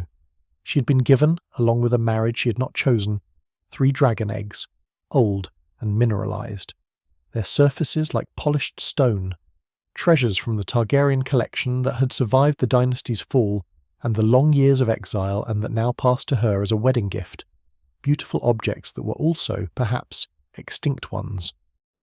What happened to Daenerys among the Dothraki is a story of transformation, and it is worth tracing that transformation with some care, because it is the foundation of everything that follows. The process by which a girl who had been defined entirely by her brother's agenda and her dynasty's past became someone who had her own agenda and her own understanding of what the past meant and what the future might require. It did not happen quickly, and it did not happen without cost. Drogo was not cruel to her, which is not the same thing as saying that the marriage was what she would have chosen, or that the early months of it were not a sustained experience of displacement and fear, and the particular loneliness of someone who does not speak the language of those around her, and who has lost the only home she had, however inadequate that home had been. But Drogo was not Viserys. He was a man of the grass and the horse and the open sky, a man whose values were entirely different from the Westerosi ones Daenerys had been raised with, but who operated within those values with a consistency that was in its way a kind of reliability. And Daenerys was, beneath the compliance that her childhood had trained into her, someone of genuine intelligence and genuine adaptability, someone who could observe the world she found herself in and learn its language and its customs and its logic, and find within that logic a position for herself that was not merely the position of the object being traded. She learned Dothraki. She learned to ride as the Dothraki rode, not in the careful Westerosi style, but low and fast and as part of the horse rather than a passenger on top of it. She ate the things that were eaten. She wore the things that were worn.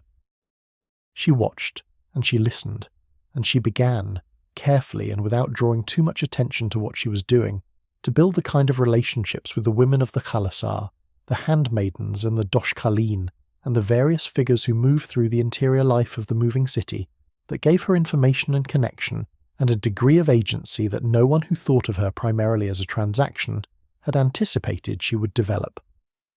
Viserys saw none of this, because Viserys was not paying attention to his sister as a person, only to his sister as a resource. His patience, which had never been his strongest quality, was exhausting itself against the Dothraki reality, which was that Drogo had agreed to provide an army when it suited Drogo to provide an army, and that Drogo's sense of suitable timing was not shaped by Viserys' urgency or his increasingly expressed displeasure. The confrontation that ended Viserys' story happened in Vaes Dothrak, the sacred city, where Dothraki law permitted no bloodshed. He had made demands that the culture he was in did not permit him to make in the way he made them. He had raised a sword in a place where swords were not permitted. Drogo gave him the crown he had been demanding across the years of his exile, pouring molten gold over his head with the economy of movement that characterizes people for whom violence is a practical tool rather than an emotional one. Daenerys watched her brother die and understood, with a clarity that the accounts of those around her describe as striking in its composure, that she felt no grief. He had been her only family, and he had used that fact as a lever against her for as long as she could remember, and now he was gone, and what she felt was not grief, but something closer to recognition. The acknowledgement of a truth that had been there for a long time, but that she had not allowed herself to fully see. He was not the dragon he had imagined himself to be. She was something else, though she did not yet know precisely what. Drogo died too, not long after, from a wound that went septic in the aftermath of a battle, from the complications of a desperate magical intervention that Daenerys permitted a woman of uncertain powers to attempt, from the distance between what the magic promised and what the magic could deliver. She lost the child she'd been carrying, the son whose existence had been prophesied in terms that the Dothraki had greeted with enormous significance. She lost Drogo, reduced by the magic to something that breathed but was not present, not the man she had come to love in the complicated way that people sometimes love those who were not their choice, but who became, over time, something real. She lost the Khalasar, which dispersed after Drogo's effective death, because a Khalasar without a Khal is not a Khalasar, but a collection of people making individual decisions about their survival. She had the 3 dragon eggs. She built a pyre for Drogo, a great fire on the open grass at the edge of the world, and she placed the eggs in the fire, and then she stepped into it herself, and the fire took her.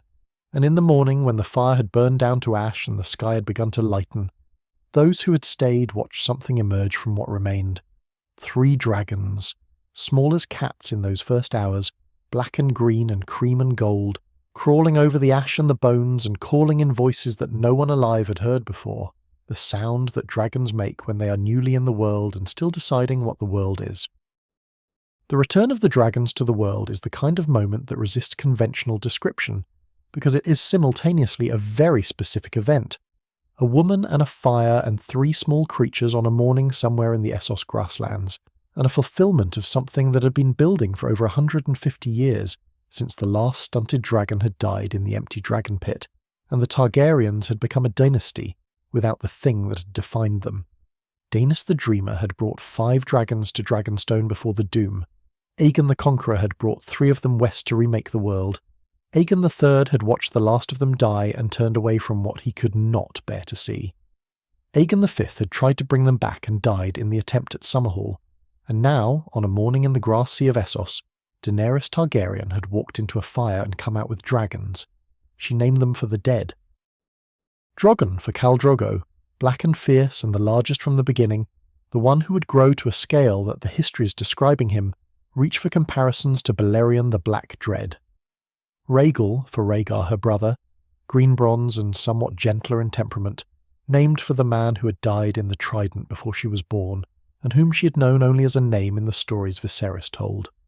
Viserion for Viserys himself, cream and gold, named with a generosity toward her brother's memory that says something about Daenerys' character, that she could name a dragon for the person who had sold her and diminished her and never seen her as anything other than a means to an end. Perhaps she understood that he had been, in his own way, as much a product of the circumstances that had shaped them both as she was, and that the circumstances rather than the person deserved the grief. The years that followed in Essos were the years of her education in a different and larger sense than the Dothraki had provided. She moved through the great slave cities of Slavers Bay, Astapor and Yunkai and Meereen, 3 cities built on the specific and ancient evil of human ownership, cities whose entire economies and social structures depended on the buying and selling of people, and she made decisions about what to do about what she found there that revealed, progressively and with increasing clarity, the qualities she possessed and the qualities she lacked, and the distance between her intentions and her capacity to achieve them. In Astapor she acquired the Unsullied, an army of slave soldiers trained from childhood in a process of systematic dehumanization so thorough that the accounts of it resist direct quotation.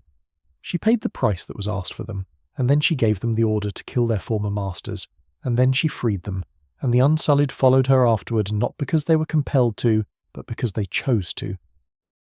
Which was the thing that made the gesture meaningful rather than merely theatrical.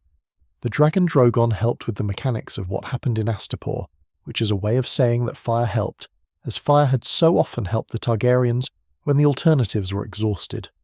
Yunkai she persuaded and pressured and threatened in a combination that produced submission without the same degree of violence, learning, perhaps, from Aegon's own understanding that overwhelming force works best when it is only partially deployed and the rest is implied. Meereen she conquered eventually, and then she stayed, because her advisors told her, and her own instincts confirmed, that a queen who liberates cities and then sails away leaves nothing behind except the conditions for everything she ended to begin again. She ruled in Meereen for years, struggling with the reality of governance in a way that had some echoes of the early Targaryen kings, the discovery that winning is simpler than administering, that the problems of a city you have taken are different in kind from the problems of taking it, that the capacity for bold action that serves a conqueror does not automatically translate into the patient, flexible capacity for compromise that sustains a ruler. The dragons grew. They grew faster than the histories of previous dragons suggested they should have grown, Drogon in particular expanding from the small creature who had first crawled over ash into something large enough to carry a rider, and then larger still, a presence in the sky above Meereen that the city's inhabitants and the surrounding countryside understood not as a symbol, but as a physical reality, with appetites, and a rider who was increasingly uncertain about how to direct them. She flew Drogon for the first time over the fighting pits of Meereen, a moment of reconnection between dragon and rider that recalled something very old, the Valyrian bond between bloodline and dragon that had been the foundation of the dynasty's identity since before the Doom. Across the narrow sea, in a different part of the story that was moving in parallel with hers, the truth about Rhaegar's son was becoming known to those who had the pieces to assemble it. The Tower of Joy had contained a secret. Lyanna Stark had not been a prisoner, or not only a prisoner, or perhaps not a prisoner at all in the ordinary sense. She had been a woman who had made a choice, for reasons that were her own, that the world around her had not permitted her to make openly, and she had paid for that choice with her life in the childbed, as so many women paid for everything with their lives in the childbed.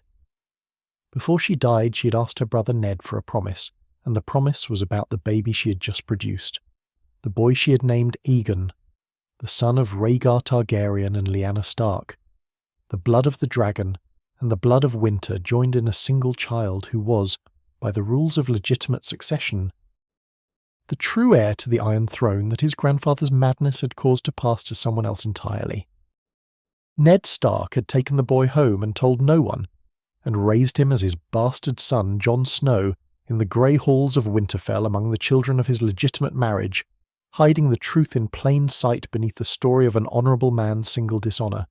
He had done this because Lyanna had asked him to, and because he had understood, with the political clarity that grief sometimes provides, that Robert Baratheon, who had loved Lyanna with the uncomplicated ferocity that had been the engine of the war that killed her, would not have spared the son of the man he held responsible for her death, whatever the innocence of the child. The secret held. Ned Stark took it to his own death without speaking it. The boy grew up not knowing what he was. Jon Snow was everything that exile and uncertainty and the complicated position of a bastard in a great house had made him, which was, in the summary of those who knew him, someone of exceptional personal honour and considerable reluctance to pursue his own interests at the expense of those he served, qualities that were admirable in themselves, and that would be both his greatest strength and his most persistent limitation in the role that the world was preparing him for without his knowledge or consent. He joined the Night's Watch, which was where Westerosi society sent those who had no clear place elsewhere, and he rose through its ranks, and he encountered beyond the wall the truths that Rhaegar had believed he understood through prophecy, and that the world was in the process of making undeniable through direct and terrible demonstration. The dead were rising. The others, those ancient cold presences from the far side of the wall whose existence the Watch had been maintaining the wall against for 8,000 years, were moving. The long night that the legends described, the great darkness that had required the last hero and the sacrifice of Azor Ahai to end, was beginning again, as the old texts that Rhaegar had studied had suggested it must eventually begin, as the patterns in the stars and the lengthening winters and the evidence accumulating beyond the wall made clear to those willing to see it clearly. The wall was real, and what it was holding back was real, and the world south of the wall had spent 300 years of dragon kingship and the chaotic century after it declining to pay serious attention to either of these facts. Jon died, as it happened, before any of this could be resolved, killed by members of his own watch who found his decisions about how to respond to the threat from beyond the wall too radical and too costly for the institutional interests they were defending. He did not stay dead.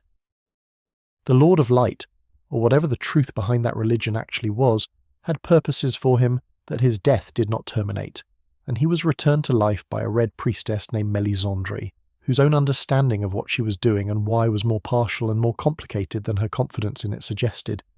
He returned changed, in the way that those who have passed through death and come back are always described as changed, quieter and more detached, and carrying something behind his eyes that had not been there before, the knowledge of what is on the other side of the moment everyone fears most. Daenerys came west at last, to the continent her ancestors had conquered 3 centuries before, with 3 dragons and an army of unsullied and Dothraki riders, and a collection of advisors and supporters from multiple continents. She came to Dragonstone first, her family's ancient seat, the island where Aegon had planned his conquest with a painted table, where Daenerys had dreamed of the doom, where she herself had been born in the storm. She walked its halls in the way that people walk through places they have never been, but that carry the weight of everything they have been told, touching the stones with the particular attention of someone reclaiming something rather than simply arriving somewhere new. The political situation she arrived into was not the one she had been preparing for across the years of her Associ campaigns. Robert was dead, the throne was held by a Lannister, by Cersei in practical terms, by her son Joffrey and then her son Tommen in formal ones, and the realm was in a state of fragmentation that the War of the Five Kings had produced, a chaos of competing claims and broken alliances and exhausted populations that looked, in some ways, like the pre-conquest landscape her ancestor had sailed toward with 3 dragons and 30,000 men. But it was also a realm under threat from something that made the question of who sat on the Iron Throne feel, to those who understood it clearly, like a secondary concern.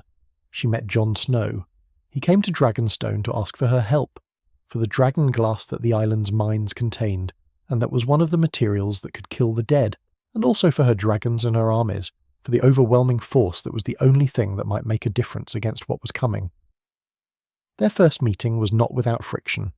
The friction of 2 people who each carried the weight of exceptional inheritance and exceptional responsibility, and who had developed, in response to that weight, the kind of stubborn commitment to their own understanding of what was right that made negotiation complicated. She asked for his fealty. He declined to give it until he had assessed her worthiness. She found this response unusual from someone who needed her help. He found her insistence on titles and oaths somewhat beside the point given what he was asking her to help him fight.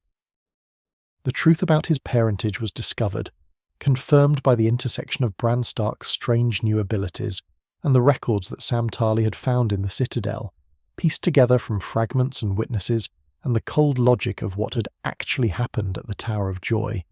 Jon Snow was Aegon Targaryen, the son of Rhaegar and Lyanna, legitimate by marriage, the true heir to the Iron Throne by the rules of succession that the Great Council of 101 years after the Conquest had established, and that had not been superseded by anything subsequent. This information was shared with Jon himself, who received it with the particular stillness of someone being told something that rearranges the foundations of their identity at a level too deep for immediate emotional processing. He did not want the throne. He had not been living a life oriented toward thrones. He had been living a life oriented toward survival and duty, and the specific immediate problem of the dead walking beyond the wall. They flew north together, Daenerys on Drogon, Jon on Rhaegal, 2 Targaryens on 2 dragons over a landscape that was whitening with a winter that was no longer simply a season. The dragons against the army of the dead were necessary and terrible and not sufficient, as single dramatic interventions rarely are against problems of the scale and nature they were facing. Viserion was killed. The Night King, that cold ancient intelligence at the centre of the dead army, struck him from the sky with a weapon of ice, and the dragon fell into a frozen lake and became something else. Raised from death as the dead in this part of the story were raised, his scales darkened and his fire changed from orange gold to a cold blue that burned differently and for different purposes. The wall fell, the barrier that had stood for 8,000 years, the great structure that the Targaryens had supported and the Night's Watch had maintained, and the realm had mostly ignored, came down when the undead Viserion breathed on it, when the dead dragon's cold fire did to the ancient ice what Balerian's fire had done to Harrenhal's towers.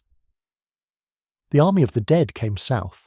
What happened at Winterfell, in the long night that the legends had promised, and the living had spent generations not quite believing, was the resolution of a threat that had been building since before the Targaryens existed, since before the Seven Kingdoms existed, since the first long night in the Age of Heroes had ended, and the others had retreated beyond the wall and the world had decided, collectively and somewhat unwisely, that the retreat was permanent.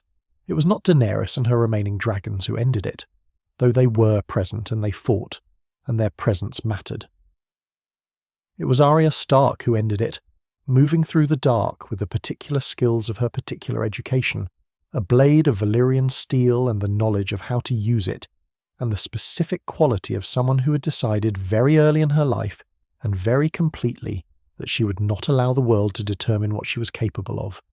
The Night King died, the dead fell, the long night ended, and the people who had survived it turned south, toward the remaining problem, which was the throne, and who would sit on it, and what the world would look like when the dust had settled from everything that had happened.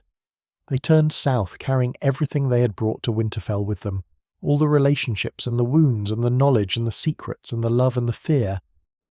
All of it still there, still requiring resolution, the survival of the immediate catastrophe having returned them to the ongoing complexity of their lives, rather than having simplified anything. They had defeated the dead. The living were still the living, with all that implied. Rest here for a moment, in the space between the long night's end and what came after. The dawn is cold and the ground is strewn with the bodies of those who fell in the dark, but the sky above Winterfell is lightening, and the dragons that still live are breathing somewhere in the grey morning air, and the people who survived are beginning, slowly and with the exhaustion of those who have done the most necessary and the most terrible thing they will ever be asked to do, to look at each other and to consider what comes next. There is time for that.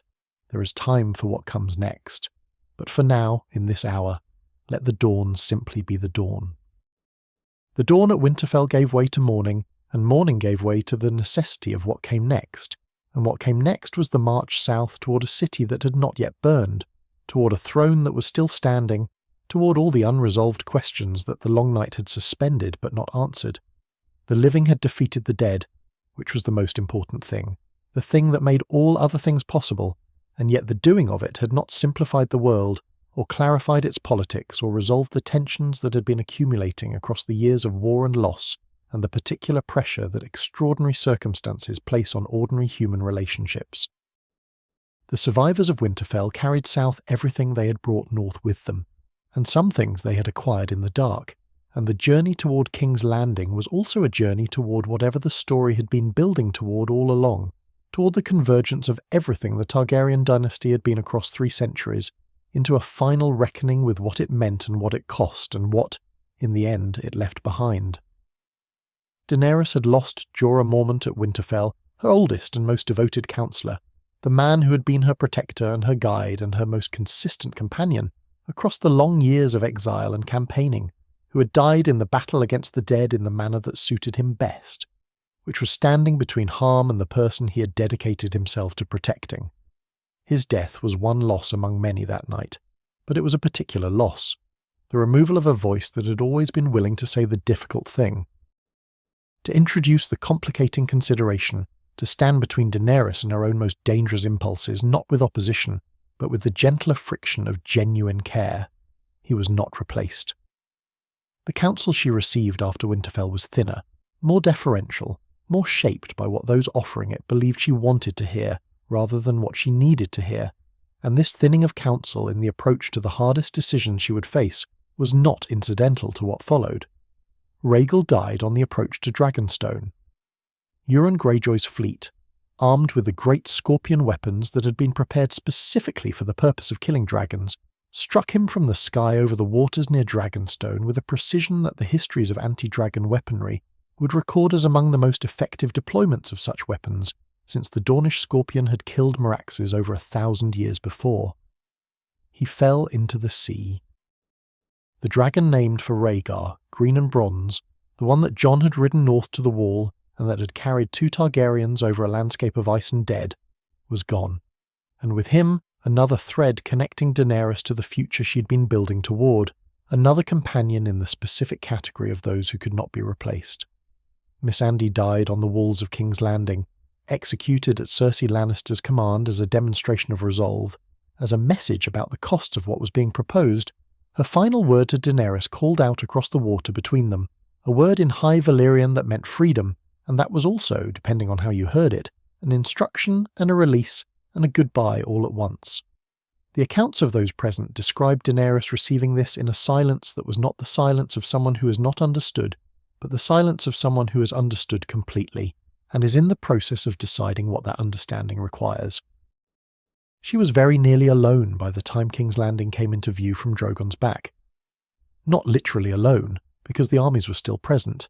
The Unsullied and the Dothraki and the northern forces who had come south after Winterfell, all of them still following, still organised, still capable of prosecuting a siege, but alone in the sense that matters more than the literal, alone in her council, alone in the particular form of isolation that accumulates when the people who knew you best and loved you most honestly are gone, when what remains around you is loyalty of the formal kind, devotion that follows power rather than devotion that precedes it, and would persist without it.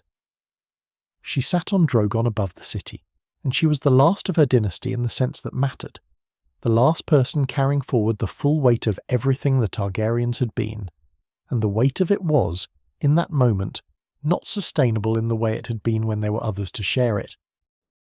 The bells of King's Landing rang. This is the detail that the histories return to again and again, because it is the detail that makes what followed both comprehensible and not comprehensible, that places it precisely in the tradition of the dynasty's recurring pattern, and also makes it new and terrible in its own specific way. The bells rang because the city was surrendering. The defenders on the walls had seen what was arrayed against them, the dragon and the armies and the knowledge that the thing they had been holding the city for, the queen they had been serving, had already effectively lost, and they had made the rational decision that the accounts of so many Westerosi military engagements record, the decision that Torrhen Stark had made before the battle that was not fought, the decision that the Lords of the Reach had made after the Field of Fire. They had chosen survival over continuation of a contest that was already decided. Daenerys heard the bells, and she did not stop.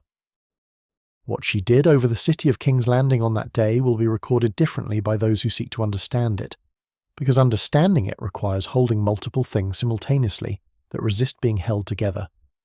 She was not her father.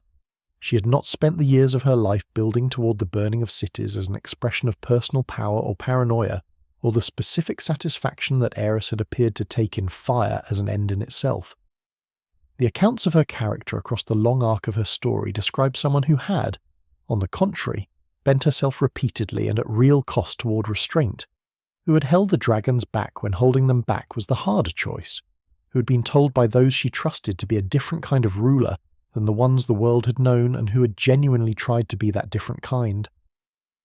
The burning of King's Landing was not the expression of who she had always been.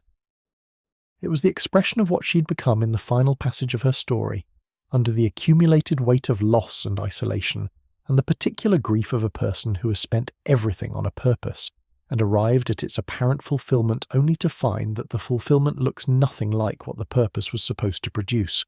She had lost Viserion to the dead, she had lost Rhaegal to Euron's scorpions, she had lost Jorah and Missandei and, in a different sense, Jon, who was present but was the source of a complication that she could not resolve, rather than the anchor she had needed him to be.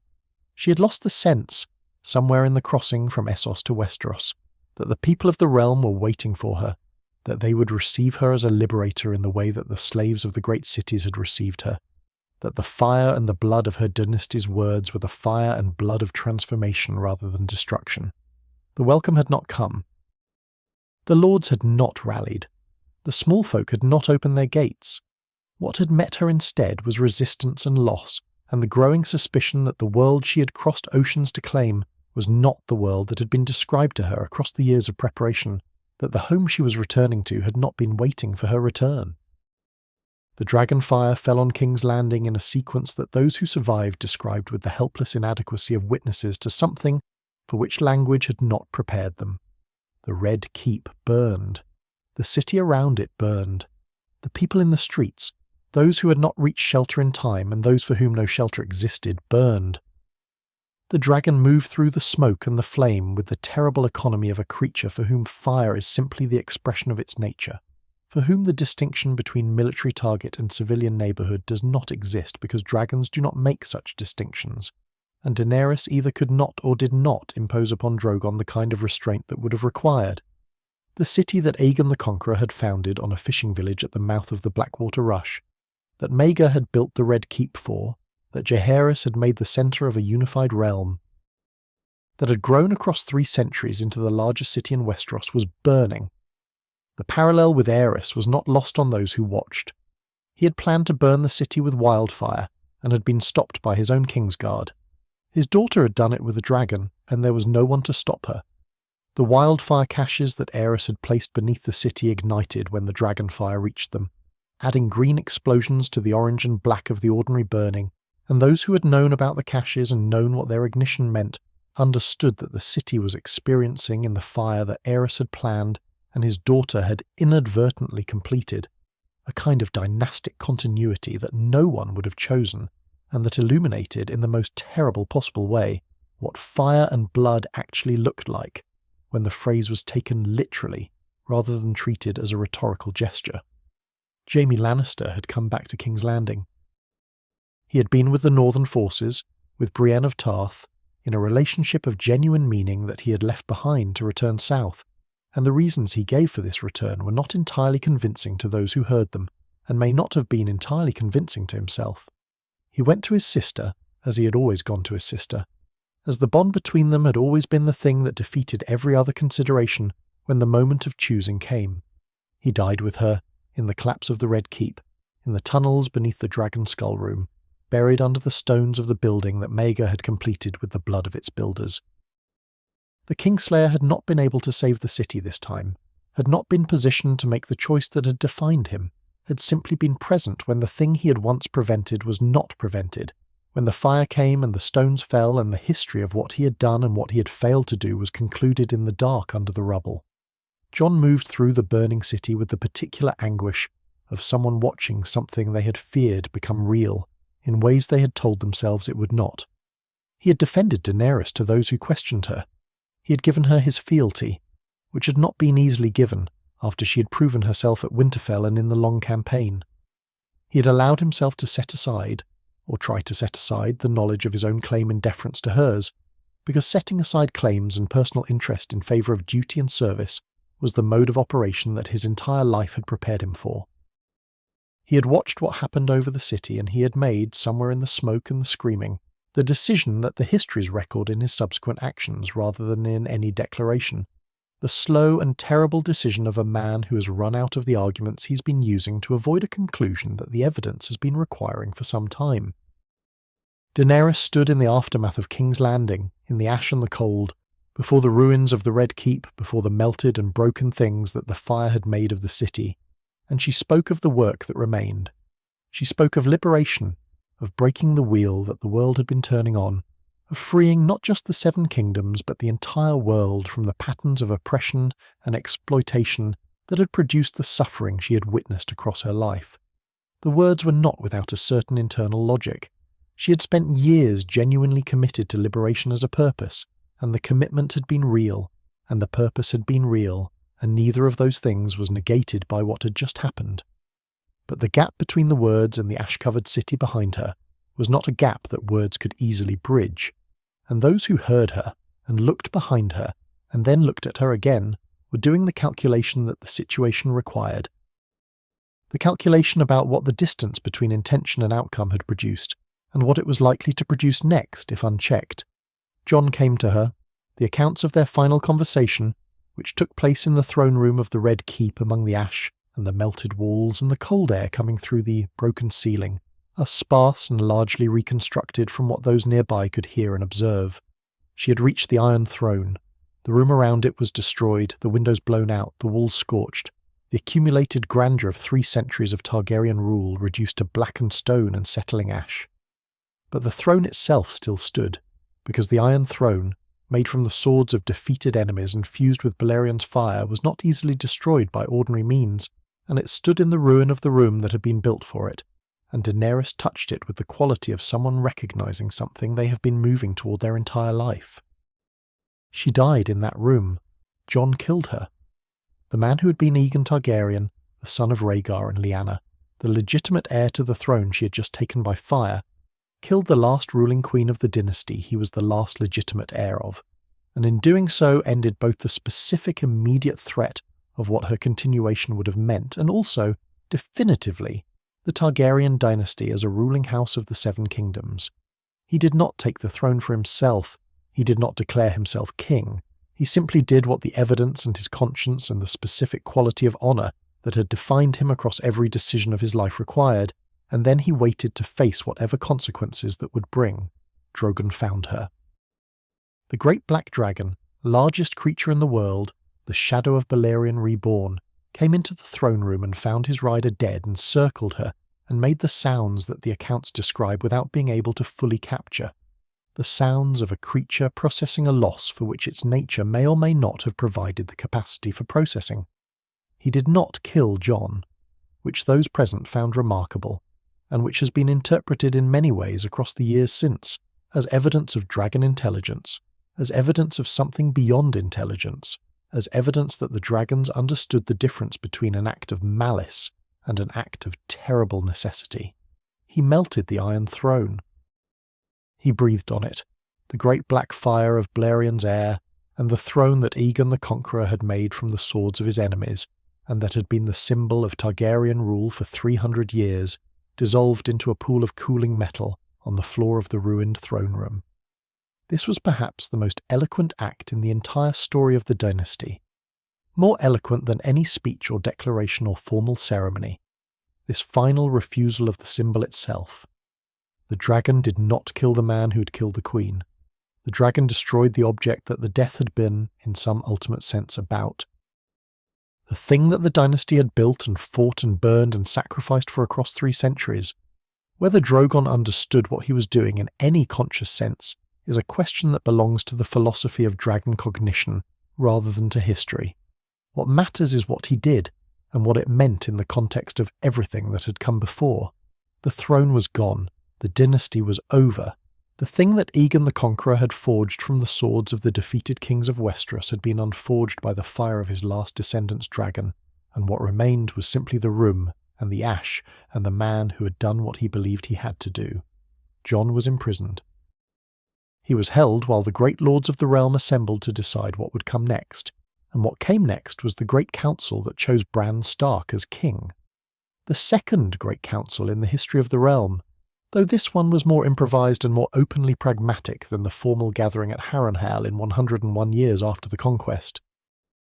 Bran Stark was not an obvious choice, and those who proposed him acknowledged this openly, offering instead the argument that someone who carried the memory of everything, who was the repository of the realm's entire history, in a way that went beyond the ordinary accumulation of knowledge into something stranger and harder to categorize, might be a different kind of king than the realm had had before, a king whose claim to legitimacy rested not on blood or conquest, or the accident of birth order, but on a quality of understanding that was, at least in theory, oriented toward the realm's long-term well-being, rather than toward any particular house's advantage.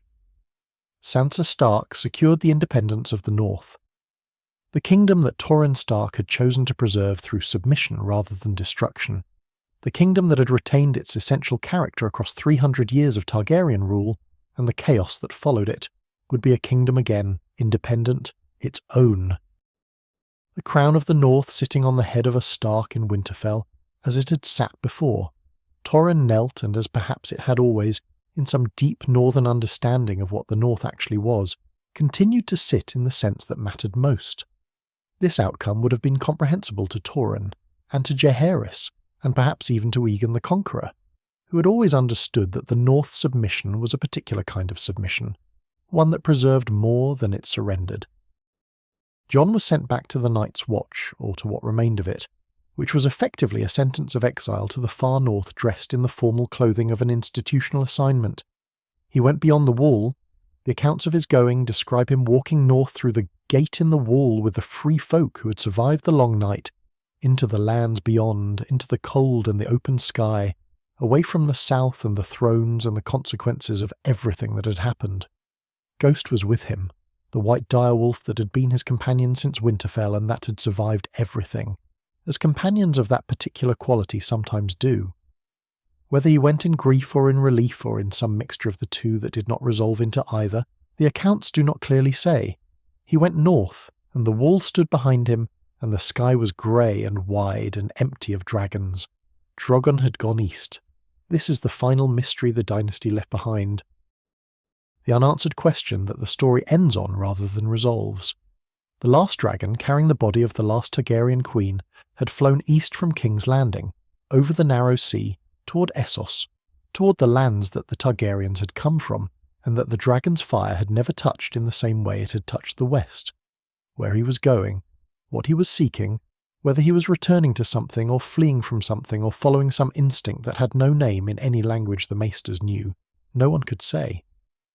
The Citadel recorded that he had last been seen flying in the direction of Volantis, which is far to the east, which is in the general direction of the ruins of old Valyria still smoking on its broken peninsula, still poisonous and unapproachable, still carrying in its destroyed stones the memory of everything the Dragon Lords had built and lost, and tried to rebuild in a different place and a different way.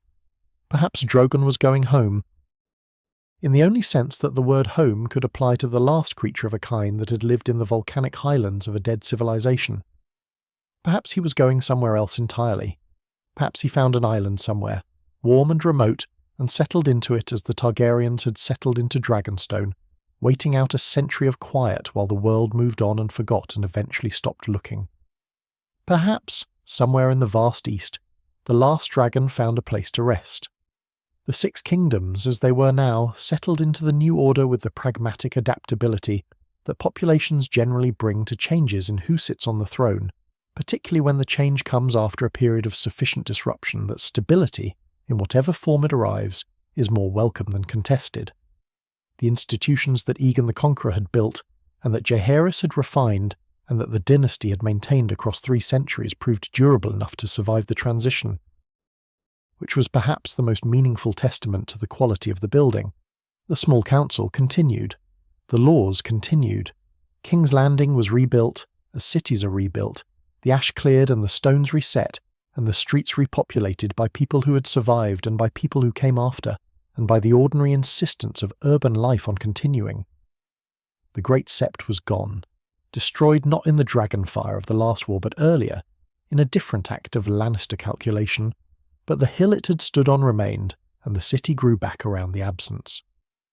What the Targaryens had left behind, setting aside the specific and irreversible costs of how the dynasty ended, was the thing that the best of them had worked toward across 3 centuries, a unified realm, institutions capable of surviving the people who built them, a legal and administrative framework that had accumulated through the long work of the generations between Aegon and the End, a legitimacy that no longer depended on dragons or on the particular qualities of any individual ruler.